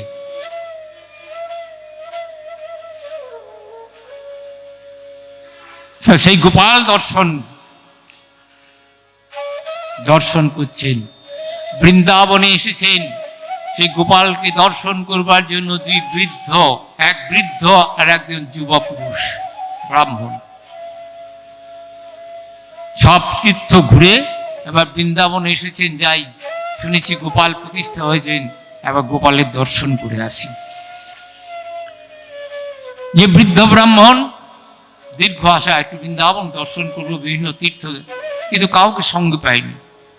একটি অল্প বয়সের যুবক ব্রাহ্মণের ছেলে, সে দেখেছে বৃদ্ধা ভালো করে চলতেও পারছেন না, ঠিক মতো করতেছে, ওনাকে কেউ দেখছে না। সেই যুবক পুরুষ বললেন, আপনার চিন্তা নেই, কেউ নেই সঙ্গী, না আমি একাই এসেছি, আমি আপনাকে দেখভাল করবো, আপনার চিন্তা নেই, আমি আপনাকে ধরে ধরে নেবো, কোনো চিন্তা নেই, আপনি চলুন, আমি আপনাকে সুন্দর মতো গোপাল দর্শন করে নিয়ে আসবো। বলে না, ভগবানেরটা ভগবান জুয়ায়। বৃদ্ধ অত্যন্ত খুশি হলে, বাহ দেখো, আমাকে অনেক করে বললাম, অনেক দিনের ইচ্ছা, বৃন্দাবনে কেউ নিয়ে আসেনি, আমার পরিবারে কেউ আসতে দেবে না, কেউ আসেনি, আমার ইচ্ছা একটু স্বাদ জেগেছে, একটু কয়েকটা তীর্থ ঘুরে বৃন্দাবনে একটু যাবো, বৃন্দাবনে গোপালকে দর্শন করবো। শুনেছি গোপাল প্রতিষ্ঠিত হয়েছে নিজে নিজে, আপনার চিন্তা নেই। জবাব ব্রাহ্মণ বলছেন বৃদ্ধ ব্রাহ্মণকে, বিদ্যানগরে তাদের বাড়ি, আপনার চিন্তা করতে হবে না। সুন্দর মতো সব তীর্থ ঘুরিয়ে বৃন্দাবনে নিয়ে এসেছেন, গোপাল দর্শন করছেন, বাহ ভারী সুন্দর, ভারী সুন্দর গোপাল, বাবা তুমি আমাকে দর্শন করালে, আমি ধন্যাতি ধন্য, আজ গিয়ে বসে থাকলে জীবনের শেষ ভাগ, আমি কিছুই দর্শন করতে পারতাম না, এই অপূর্ব শ্রীমূর্তি, আহা তোমার জন্য ভগবান তোমায় কৃপা করে আমাকে সঙ্গ দিয়েছেন, আর তো কেউ দেয়নি, চিন্তা নেই, আমি আপনাকে ঠিক মতো অনেক যত্ন আদি করে ওনাকে ঠিক মতো ওনাকে দর্শন করিয়ে কয়েকদিন বৃন্দাবনে অপেক্ষা করলেন, এই সুন্দর মতো সব ঘুরিয়ে। এবার যুবা ব্রাহ্মণ বৃদ্ধ ব্রাহ্মণ বলছেন সেই গোপালের সামনে, বাবা তুমি আমাকে এত কষ্ট করে এত সুন্দর করে তুমি আমাকে গোপাল দর্শন করালে, আমাকে তোমাকে কৃতজ্ঞতা জানাবার সময় নেই, অনেক কিছু করেছো আমার জন্য, আমি তোমার কি করব। শুনলেন অল্প বয়সী যুবক ব্রাহ্মণ, লেখাপড়া জানেন, তাই মনে মনে চিন্তা করলেন, এমন একজন দীনদরিদ্র ব্রাহ্মণ যুব পুরুষ, যাক ভাই তোমাকে একটা কথা বলি, তুমি তো আমাকে এত সুন্দর করে দেখালে, তো আমাকে আমার দেওয়ার মতো কিছু নেই, তবে তুমি আমার গণভুক্ত, তাই আমি তোমাকে গোপালের সামনে কথা দিলাম, তোমার সেবায় আমি বড় সন্তুষ্ট, আমার একটি অবিবাহিত কন্যা আছে, তোমাকে তার সঙ্গে তোমার বিবাহ দেবো, তাকে তোমায় দান করবো। যুবা পুরুষ সেই যুবা ব্রাহ্মণ বলছেন, বাবা তুমি সত্যি বলছো তো? আমি কিন্তু একদম গরিব ব্রাহ্মণ, কিচ্ছু নেই আমার, ঘর দুয়ার বলতে কিছু, তুমি আমাকে বলছো তোমার কন্যা আমায় দেবে? তুমি তো কুলীন ব্রাহ্মণ, উচ্চ বংশের, তোমার বহু সম্পত্তির মালিক তুমি, পরে তুমি কিন্তু তুমি চিন্তা করে কথা বলো, না না তোমার মতো সজ্জন, কি হয়েছে, আমি দেব, আমি কথা দিলাম গোপালের সামনে, আমি তোমায় দেবো। সে বললে এখন আপনি চিন্তা ভাবনা করুন, আমার কিন্তু কিচ্ছু নেই, পরে কিন্তু আপনি কিন্তু আপনার পরে কিন্তু দ্বিধাগ্রস্ত হবেন, না বানা বাবা, আমি গোপালের সামনে যেমন কথা দিচ্ছি, এই গোপালের সামনে কথা দিলাম, হাত জোর গোপাল, আমি গৃহে ফিরে গিয়ে এই যুবক ব্রাহ্মণের সঙ্গে আমি আমার কন্যা দান করব। বৃদ্ধ ব্রাহ্মণকে তখনও যুবক বলছেন, যুবক ব্রাহ্মণ ঠিক বলছেন তো, ভেবে চিনতে বলছেন তো? বলে হ্যাঁ বাবা, আমি ভেবে চিনতে বলছি। আর যুবক ব্রাহ্মণ গোপালকে বললেন, গোপাল তুমি কিন্তু সাক্ষী থাকলে আমার, তুমি সাক্ষী থাকলে পরে কিন্তু গৃহে গিয়ে অন্যরকম হয়ে যেতে পারে, না না না বাবা আমি সত্যি বলছি, গোপাল সামনে কথা দিচ্ছি। যথা সময়ে কয়েকদিন পরে সেই বৃদ্ধ ব্রাহ্মণ বিদ্যানগরে তার গৃহে এসে উপস্থিত হলেন, তাকে গৃহে পৌঁছে দিয়ে এবার যুবা ব্রাহ্মণ তার নিজ গৃহে কুটিয়ে ফিরে যাচ্ছে। তখনও বলছেন আপনি চিন্তা, না না আমি চিন্তা শীঘ্রই তোমার ব্যবস্থা করব।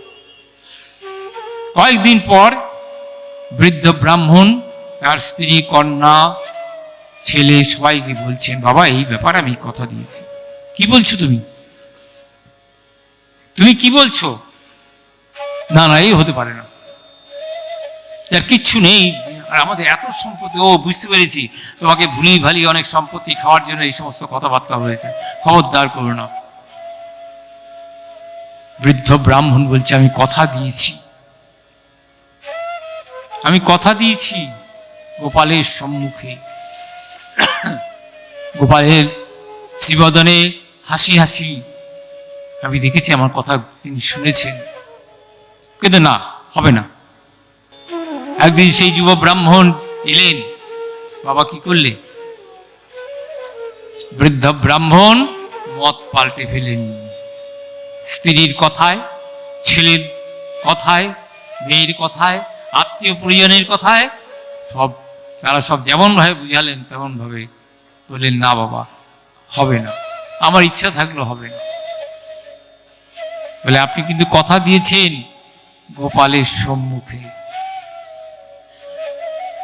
ছেলে এলো, শাসানিতে আরম্ভ করলেন, তুমি বাবার টাকা পয়সা খেয়েছো অনেক কিছু। কিন্তু সেই যুব ব্রাহ্মণ কিন্তু গোপালকে স্মরণ করছেন, গোপাল তোমাকে কিন্তু সাক্ষী রেখে কিন্তু করেছেন, আমি কিন্তু চাইনি, আমি কিন্তু বহুবার বলেছি করো না করো না, আমি দিন দরিদ্র ব্রাহ্মণ, আমার কিচ্ছু নেই, আর তুমি কিন্তু বিশাল তোমার অবস্থা, তুমি হুজুকের বসে করে ফেলেছ। বারবার বলছি, না না না না, তোমার মতো সৎ ব্রাহ্মণ আমি দেখিনি। এই কি বলছো তুমি? তাকে অবশেষে শাসানি দিয়ে সে শুধু একটি কথাই বললেন, সাক্ষী কিন্তু আমার আছে একজন, আমার একজন সাক্ষী আছে যার সামনে তুমি বসে কথা দিয়েছিলে, এখন তুমি অস্বীকার করো, কিন্তু তিনি কিন্তু সাক্ষী রয়েছেন, আমি তাকে বললে তিনি সাক্ষী কিন্তু দেবেন। বৃদ্ধ ব্রাহ্মণের মনে পড়ে গেলেন, তাই তো, আমি তো বলেছিলাম, আমি তো এখনো আমার মন আছে, কিন্তু ছেলেরা করতে দেবে না, আমি কি করি বলো তো? গোপাল, আমাকে এই পাপ থেকে তুমি উদ্ধার করো, কথা দিয়েছি তোমার সম্মুখে, এটা তোমার পাপ, অস্বীকার করাটা আমার পাপ, তুমি আমাকে সব থেকে রক্ষা করো। যুব ব্রাহ্মণ কি করলেন? অত্যন্ত ব্যথিত হলেন, শুধু গোপালকে জানাচ্ছেন, গোপাল আমি আসছি, তোমার সম্মুখে কথা দিয়েছেন, আমি কিন্তু চাইনি, রাজি হইনি, সে কিন্তু জোর করে আমায় রাজি করিয়েছেন, তুমি যা করার তুমি করবে। এবার যুবক কি করলেন? ধীরে ধীরে কয়েকদিন পরে বৃন্দাবনে এলেন এবং তাদেরও বললেন, গোপালকে গিয়ে জানাবো, আপনি যে গোপালের কাছে বলেছেন সেই গোপাল নিশ্চয়ই কথা শুনবেন, কথা শুনেছেন, নিশ্চয়ই তিনি কথা রাখবেন, আমি তাকে গিয়ে বলব। তখন তারা স্বীকার করলেন, ঠিক আছে বাবা তো দিয়েছেন, যদি গোপাল যদি আসেন, যদি তিনি সাক্ষী দেন, কথা বলেন, তাহলে দেব। বুঝতে পারেননি পাথরের মূর্তি কখনো কথা বলে গো, কিন্তু কথা বলে, বলাতে পারলে বলে, দিতে পারলে ভগবান খান। কে বললো খায় না? আপনি দিতে পারেন না, আপনি দিতে পারেন না, ভগবানেরও ক্ষুধা আছে। তাই যুবক ব্রাহ্মণ চলে গেলেন বৃন্দাবনে, এসে গোপালকে জানালেন, গোপাল এই ঘটনা হয়েছে বাড়ি থেকে, তোমার সামনে বৃদ্ধ ব্রাহ্মণ কথা দিয়েছেন, আজকে তিনি কিন্তু অস্বীকার করছেন, আমাকে নানা রকম প্রহারের কথা বলেছেন, ভয় দেখিয়েছেন, ভীতি দেখিয়েছেন, আমার একমাত্র তুমি আছো, আমি চাই না কিন্তু আমি সত্যটা প্রকাশ হোক, এটা চাই। গোপাল তখন বলছেন, ব্রাহ্মণ ভয় নেই, আমি সাক্ষী দেব, ভক্তের ভগবান কে বললো ভগবান নাই? ভগবান নেই কে বললো? ভগবান অদ্যাপিও সেই লীলা করে গুরু রায়, কোনো কোনো ভাগ্যবানে দেখি পারে পায়, সবাই পায় না। আপনি বৃন্দাবন, এই আমি কিছুদিন আগে আমি পুরীতে গিয়ে এলাম, কিন্তু ভালো লাগলো না। কেন ভালো লাগলো? পুরোনো জিনিস আর কিচ্ছু নেই, ভেঙে চুরে সব নষ্ট করে দিয়েছে। ভালো লাগলো একটু, হরিদাস ঠাকুরের সেই জায়গাটা এখনো আছে, সেই জায়গায় বসে খানিক্ষণ বসে রইলাম, খানিক্ষণ চুপ করে। কতক্ষণ বসেছিলাম নিজেও জানি না। আপনি এখনো ওখানে গেলে পরে সেই গম্ভীরায় যদি আপনি যান, গম্ভীরার সামনে গিয়ে বসলাম, আপনি গেলে এখনো দীর্ঘ নিঃশ্বাস আপনি শুনতে পাবেন মহাপ্রভু, পাবেন। এই বললাম না, অদ্যাপিও সেই লীলা করে গুরু রায়, কোনো কোনো ভাগ্যবানের দেখি পারে ভাই, সবাই পায় না। সবাই তো তিলক ফোঁটায় ভূষিত হয়ে যাচ্ছে, প্রকৃত কজন যিনি সত্যি ভগবানকে দেখতে চান, নিশ্চয়ই তিনি দেখতে পারেন। মিথ্যে হয়ে যেত সব। গোপালকে কি জানালেন? গোপাল অধরের মৃদু হাসি, নয়নের দুষ্টুমি চাহনি, যেন ব্রাহ্মণকে বলছেন ভয় নাই, আমি যাব। তুমি কোথায় কোথায় নিয়ে যাবে প্রভু? সেই ব্রাহ্মণ সেই বিদ্যানগরে, উনি তো আসতে পারেন না, বয়স হয়ে গেছেন। তিনি তো কথা দিয়েছেন তোমার সামনে, আমি কিচ্ছু চাই না, শুধু তুমি যদি কথার সত্যিটা যদি প্রকাশ করে বলো, হ্যাঁ বলেছিলে আমার সামনে, এইটুকু বললে আমি খুশি, আর কিছু চাই না। গোপাল দুষ্টুমি চাহনির মধ্য দিয়ে যুবা ব্রাহ্মণকে বলছেন, আমি যাব, আমি সাক্ষী দিতে তোর সঙ্গে যাব, ভয় নাই, তুমি আমাকে নিয়ে যাবে? হ্যাঁ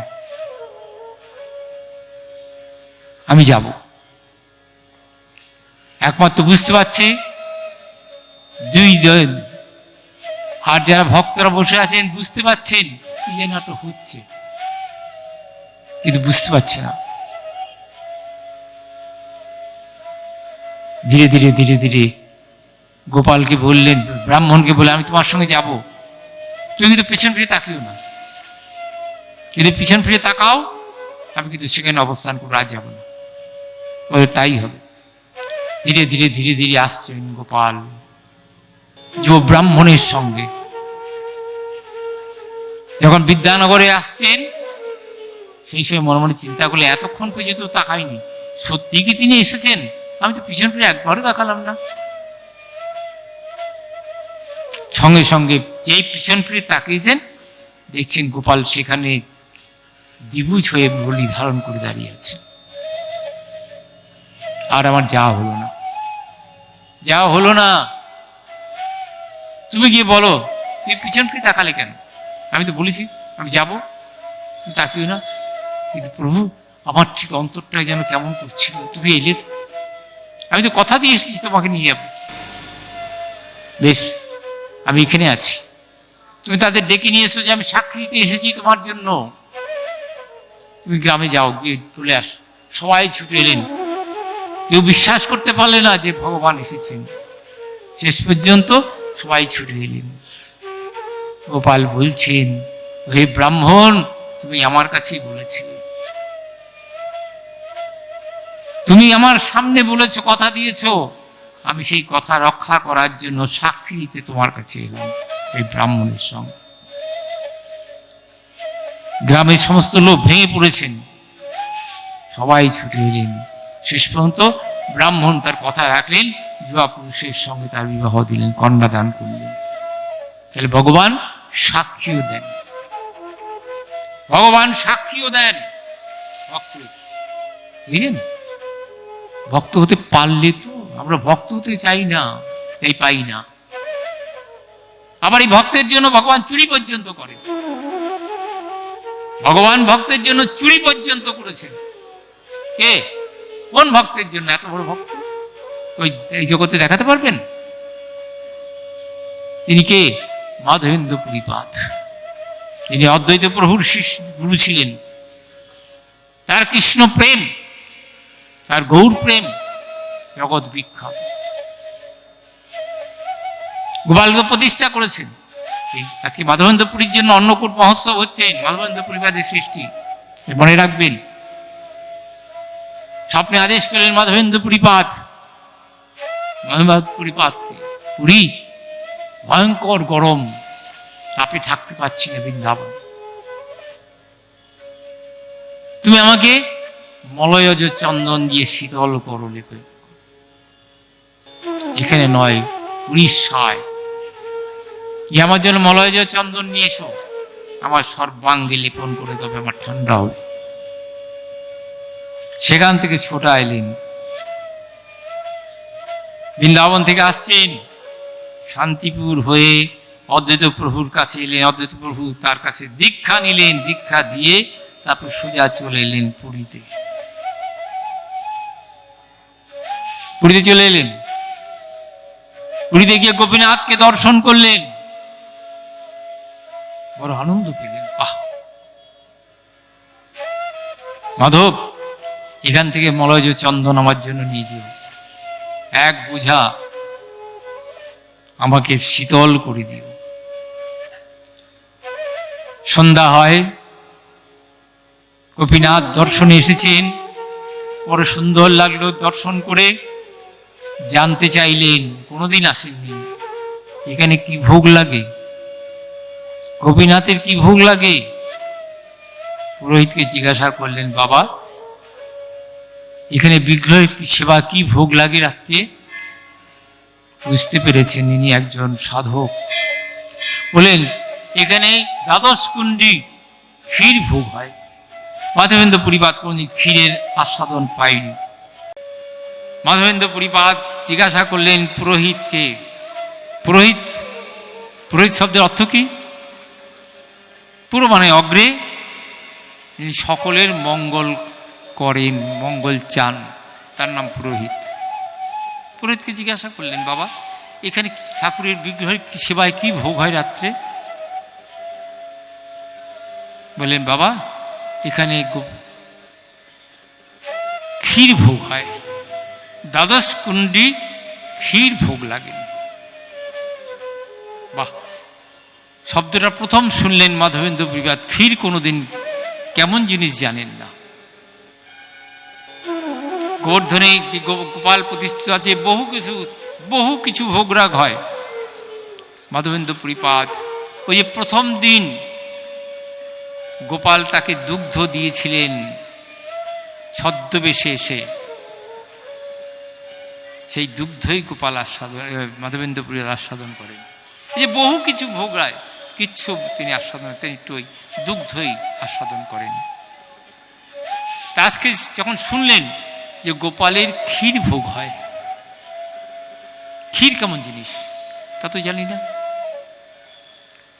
ক্ষীরের স্বাদও তো কোনোদিন জানি না। যদি ক্ষীর প্রসাদ একটু পাই, তারপরে আমার গোপালকে ক্ষীর ভোগ দেব।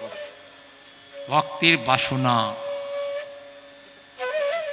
পরমুহূর্তেই নিজে নিজে মনে মনে ছি ছি করে উঠলেন, ছি, আমার মধ্যে এই লোভ জাগলো, এটা তো ভালো নয়, আমি তো ভুল করলাম, পাপ করলাম, ছি ছি ছি ছি। যখন সন্ধ্যা আরতি হলো, আরতি দর্শন করে মাধবেন্দ্র পরিপাদ খানিকটা দূরে এক বটবৃক্ষের নিচে গিয়ে বসে রইলেন। বসে বসে স্মরণ করছেন গোপালের। আস্তে আস্তে রাত হচ্ছেন, আর সেই দ্বাদশ কুণ্ডি ভোগ হয়ে যাবার পরে সমস্ত উপস্থিত ভক্তদের সেই ক্ষীর বাটোয়ারা করে দিয়েছেন, সমস্ত প্রসাদ দিয়ে দিয়েছেন। কিন্তু ভগবান মনে আছেন, আমার ভক্ত ক্ষীর প্রসাদ চেয়েছেন, ভক্তকে ক্ষীর প্রসাদ দিতে হবে। ও তো চলে গিয়েছে, নিষ্কিঞ্চন ব্রাহ্মণ। তাই ভগবান কি করে সকলের চোখে আড়াল করে ওই যে দ্বাদশ কুণ্ডে ভাণ্ডে ক্ষীর, একটা ভাণ্ড ভক্তের জন্য চুরি করে তার ধরার অঞ্চলের নিচে রেখে দিয়েছেন। পুরোহিত কিন্তু জানতেও পারলেন না। তিনি তো জানেন যে দ্বাদশ কুণ্ডি তিনি বাইরে বের করে ভক্তদের বাটোয়ারা করে দিয়েছেন। কিন্তু ভগবান ভক্তের জন্য ছলনা করে একটা কুণ্ডি রেখে দিয়েছেন নিজের ধরার অঞ্চলে, মাধবকে দিতে হবে। আমার ভক্ত ক্ষীরপ্রসাদ চেয়েছেন, কিন্তু পরবর্তী তার ভিতরে জেগেছে ছি যেমন লোভ, ভক্তের তো লোভ থাকা উচিত নয়। আমি তো ভক্ত হতে পারিনি, তবু আমার তো লোভ জাগলো কেন, বাসনা জাগলো কেন? না, চলে গেলেন।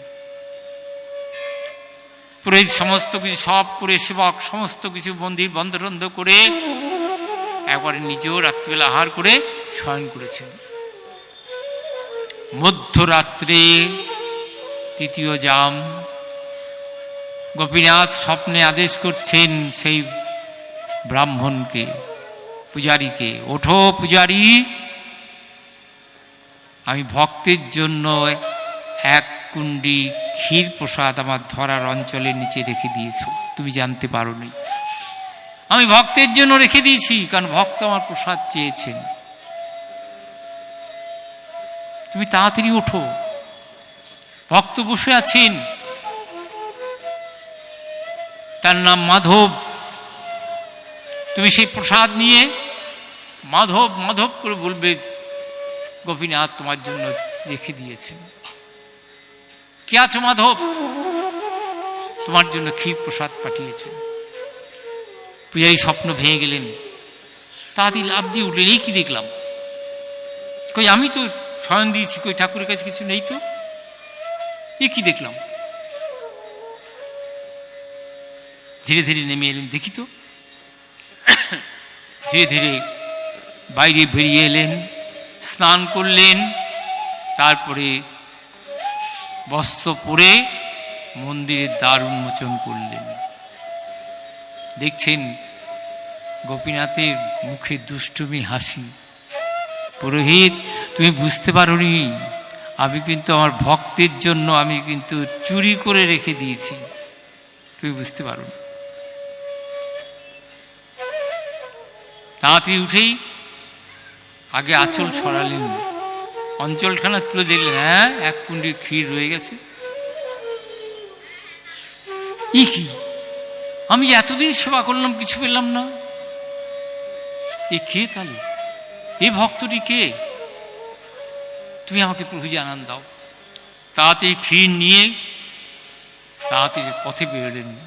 ওই যে বলেছেন তাকে দেখো, ডাকতে ডাকতে দেখবে সে সাড়া দেবে, তাকে দিও।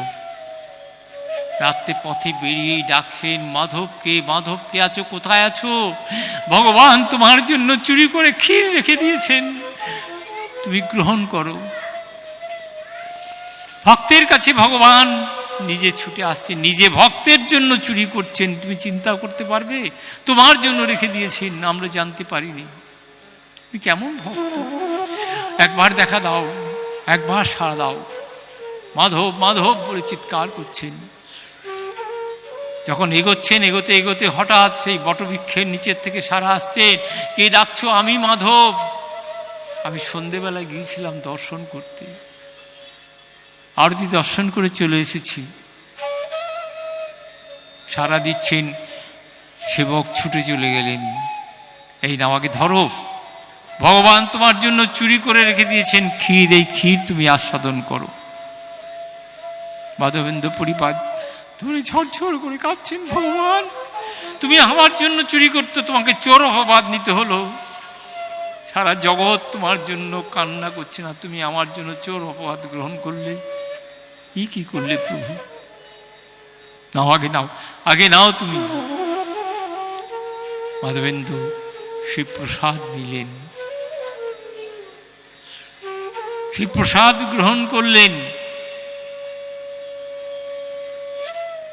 যার ফলে সেই থেকে গোপীনাথের নাম হলো ক্ষীরচোরা গোপীনাথ।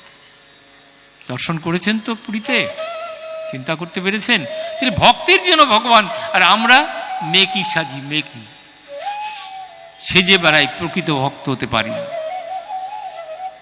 যে বলে আমি ভগবানকে দেখেছি, ভগবানকে পেয়েছি, ভুল, মিথ্যে, ছলনা চাতুরি। আমি বলছি, যিনি ভগবানকে পাবেন, দর্শন করবেন, তিনি আর এই জগতে থাকবেন না। কেউ প্রকাশ করতে পারে না ভগবানের, তার এমনই শক্তি। তাই আমরা পাবো না, পারবো না এই কথা বলবো না। যদি কোনো দয়ার্ধ চিত্তে, যদি কোনো ভক্তের কৃপা যদি আমার উপরে হয়, হয়তো হলেও হতে পারে, তবে অসম্ভব। কারণ এটা কলিযুগ, এখানে লোভ ছাড়া কিছু নাই। কাম, ক্রোধ, লোভ, মোহ, মদ, মাৎসর্য, যতদিন পর্যন্ত এগুলো ভক্তের হৃদয়ে থাকবে, আপনি জানবেন ভগবানকে কোনো দিন পাওয়া যাবে না। আজকে দেখেছেন সর্বত্র সর্বত্র দেখবেন যে ভগবানকে পেতে হয় নিষ্কিঞ্চন হতে হবে, মাধবেন্দ্র পুরীপাদের মতো হতে হবে। লোভ থাকলে চলবে না। তিনি যা জোটাবেন তাই দেবেন। আমি দিলাম, আমি করলাম, আমি ওই করলাম, ভুল, সম্পূর্ণ ভুল। অতএব সেই ভাবনা নিয়ে যদি এগোতে পারেন, নিশ্চয়ই ভগবান দর্শন হবেই হবে। কে বলল ভগবান নাই? এই জন্য সরস্বতী নদীর তীরে সব মুনি ঋষিরা মিলে, এবার ছেড়ে দেবো, আমার কিন্তু পেছন থেকে কি কথা যোগায় আমি নিজেও জানি না। আমাকে বলে গেল 5:06, এখন বেঁচে গেছে আর একটু বেশি হয়ে গেছে, তাই ছেড়ে দেবো। সরস্বতী নদীর তীরে সব মুনি ঋষিরা গন্ডগোল শুরু করেছেন, কাকে ভজন করবো, কাকে ভজন করবো, কাকে ভজন করবো। কে আমাদের আরাধ্য দেবতা? আমাদের ভৃগুমুনি ছিলেন, ব্রহ্মার মানসপুত্র ভৃগুমুনিও ছিলেন। সবাই বলে তুমি যাও, তুমি পরীক্ষা করে আসো, তুমি বলো আমাদের কাছে কে কাকে ভজন করবো। ভৃগুমুনি গেলেন ব্রহ্মার নন্দন, ব্রহ্মের কাছে চলে গেলেন, ব্রহ্মার কাছে। সেখানে তাকে অভিবাদন করলেন না পিতা রেখে গেলেন, তুমি না আমার পুত্র, তুমি অভিবাদন করলেন না, জানুন আমার কুশল বিনিময় করলেন না, তোমাকে 3 নয়ন দিয়ে পুড়িয়ে দেবো। ভয়ঙ্কর নয়ন, 3 লোচন রক্তাক্ত হয়ে গেলেন। ব্রহ্মা ভয় পেয়ে গেলেন, সঙ্গে সঙ্গে ব্রহ্মলোক থেকে পালিয়ে চলে এলেন। এসে চলে এলেন কোথায় না শিবলোকে এলেন, কৈলাসে। ওখানে পার্বতী নিয়ে বসে আছেন। এই কি তুমি পার্বতীকে নিয়ে বসে আছে, প্রেমালাপনে রত আছে, আমি এলাম জানতে পারলে না? শ্মশানে মশানে ঘরে তোমার কি বুদ্ধি? এই যখন বললেন, শিব গেলেন রেগে, শিবকে আবার ত্রিশূল নিয়ে উঠলেন মারতে। ওখান থেকে এর মধ্যে তমগুণ আছে, ব্রহ্মার মধ্যে তমগুণ আছে। সোজা চলে গেলেন কোথায়? একেবারে বৈকুণ্ঠ, গোবিন্দের কাছে। ব্রহ্মা থেকে এলেন তমগুণ, রজগুণ, এলেন শিবলোকে, সেখানেও দেখলেন তমগুণ। তারপরে এলেন বৈকুণ্ঠে, বৈকুণ্ঠ অধিপতি। জানতে পারিনি ভৃগুমুনি এসেছেন। লক্ষ্মীকে নিয়ে বসে আছেন, লক্ষ্মী তার চরণ সেবা করছেন। ভৃগুমুনি যা সঙ্গে সঙ্গে কি করলেন, দরজায় পদাঘাত করে সঙ্গে সঙ্গে দরজা খুলে দেখলেন শয়ন করে আছেন, গিয়ে সঙ্গে সঙ্গে বাম দিকে পদাঘাত করলেন। আর গোবিন্দ উঠেই বলছেন, আপনার লাগেনি তো? আমার হৃদয়টা বড় কঠিন প্রস্তরের মতো, আপনার চরণে লাগেনি তো? এইবার ভৃগুমুনি কাঁদছেন, এই কি করলাম? আজ থেকে আমার এই বক্ষের সৌন্দর্য বিধান করবেন আপনার চরণ। ব্রহ্মা ওখান থেকে ফিরে এলেন, এসে সবাই বললেন, যদি স্মরণীয় কেউ থাকে, ভজনীয় কেউ থাকে, আমার গোবিন্দ, তাকে কখনো ভুলো না। না দুটো, গোবিন্দকে ভুলো না, গোবিন্দকে স্মরণ করো। এই হচ্ছে না আর হ্যাঁ। সেই গৌর ভগবান, সেই ভগবান রাধা গোবিন্দ যুগল এক হয়ে নবদ্বীপে গৌর স্বরূপে এসে শচীগর্ভ সিন্ধুতে গৌর হয়ে উদয় হয়েছেন। অতএব তাকে সর্বদা স্মরণ করবেন, সর্বদা মনন করবেন, সর্বদা ধ্যান করবেন। সবার আগে সর্বাগ্রে ছুটে যাবেন কোথায়? নবদ্বীপ ধামে। অদ্যাপিও সেই লীলা করে গুরু রায়, কোনো কোনো ভক্তগণে দেখিবারে পায়। তাই সেই জয় গৌরের ধ্বনি দিয়ে এখানেই সমাপ্ত করলাম। আবার যদি কোনোদিন সুযোগ আসে একটু আশীর্বাদ করবেন, যেন শরীরটা একটু যেন অন্তত আপনার একটু ভগবানের নাম যেন একটু শ্রবণ করতে পারি, যদি তার শক্তি থাকে। একটু আশীর্বাদ, শরীরটা যেন ভালো থাকে। আপনারা যেন সবাই ভালো থাকবেন, সুস্থ থাকবেন, এই প্রার্থনা করে এখানেই সমাপ্ত করলাম। গ্রন্থ বিশ্রাম দিলেন, আশীর্বাদ করবেন যেন এইভাবে যে কদিন বেঁচে থাকি তিনি যদি রাখেন, অন্তত আর কিছু না হোক এই মন্দিরে এসে একটু ভজনের রসদ, আমি ভজন করতে পারি না, আমি কিচ্ছু করতে পারি না, যাতে অন্তত একটু এসে যাতে একটু গৌর কথা, কৃষ্ণ কথা আপনাদের শ্রবণ করাতে পারি। জয় গৌর, জয় নিতাই। ভালো থাকবেন, সুস্থ থাকবেন। আমার ভজন হলো সারা, আর সাধন হলো সারা, গৌরের কান্ত আমি, কান্ত আমার গোড়া, এই ভাবনা নিয়ে যেন চলতে পারি। জয় গৌর, জয় নিতাই। হরে কৃষ্ণ, সবাই মিলে বলে উচ্চস্বরে, হরে কৃষ্ণ হরে কৃষ্ণ কৃষ্ণ কৃষ্ণ হরে হরে, হরে রাম রাম রাম হরে হরে, হরে কৃষ্ণ কৃষ্ণ কৃষ্ণ হরে হরে, হরে রাম রাম রাম হরে হরে, হরে কৃষ্ণ কৃষ্ণ কৃষ্ণ হরে হরে, হরে রাম রাম রাম হরে হরে। নিতাই গৌর হরি বল, নিতাই গৌর হরি বল, নিতাই গৌর হরি। জয় রাধে, জয় রাধে, জয় রাধে। আপনাদের কাছে একটি ছোট্ট অনুরোধ, এই ধরনের আরও ভিডিও দেখতে চ্যানেলটিকে এখনই সাবস্ক্রাইব করুন।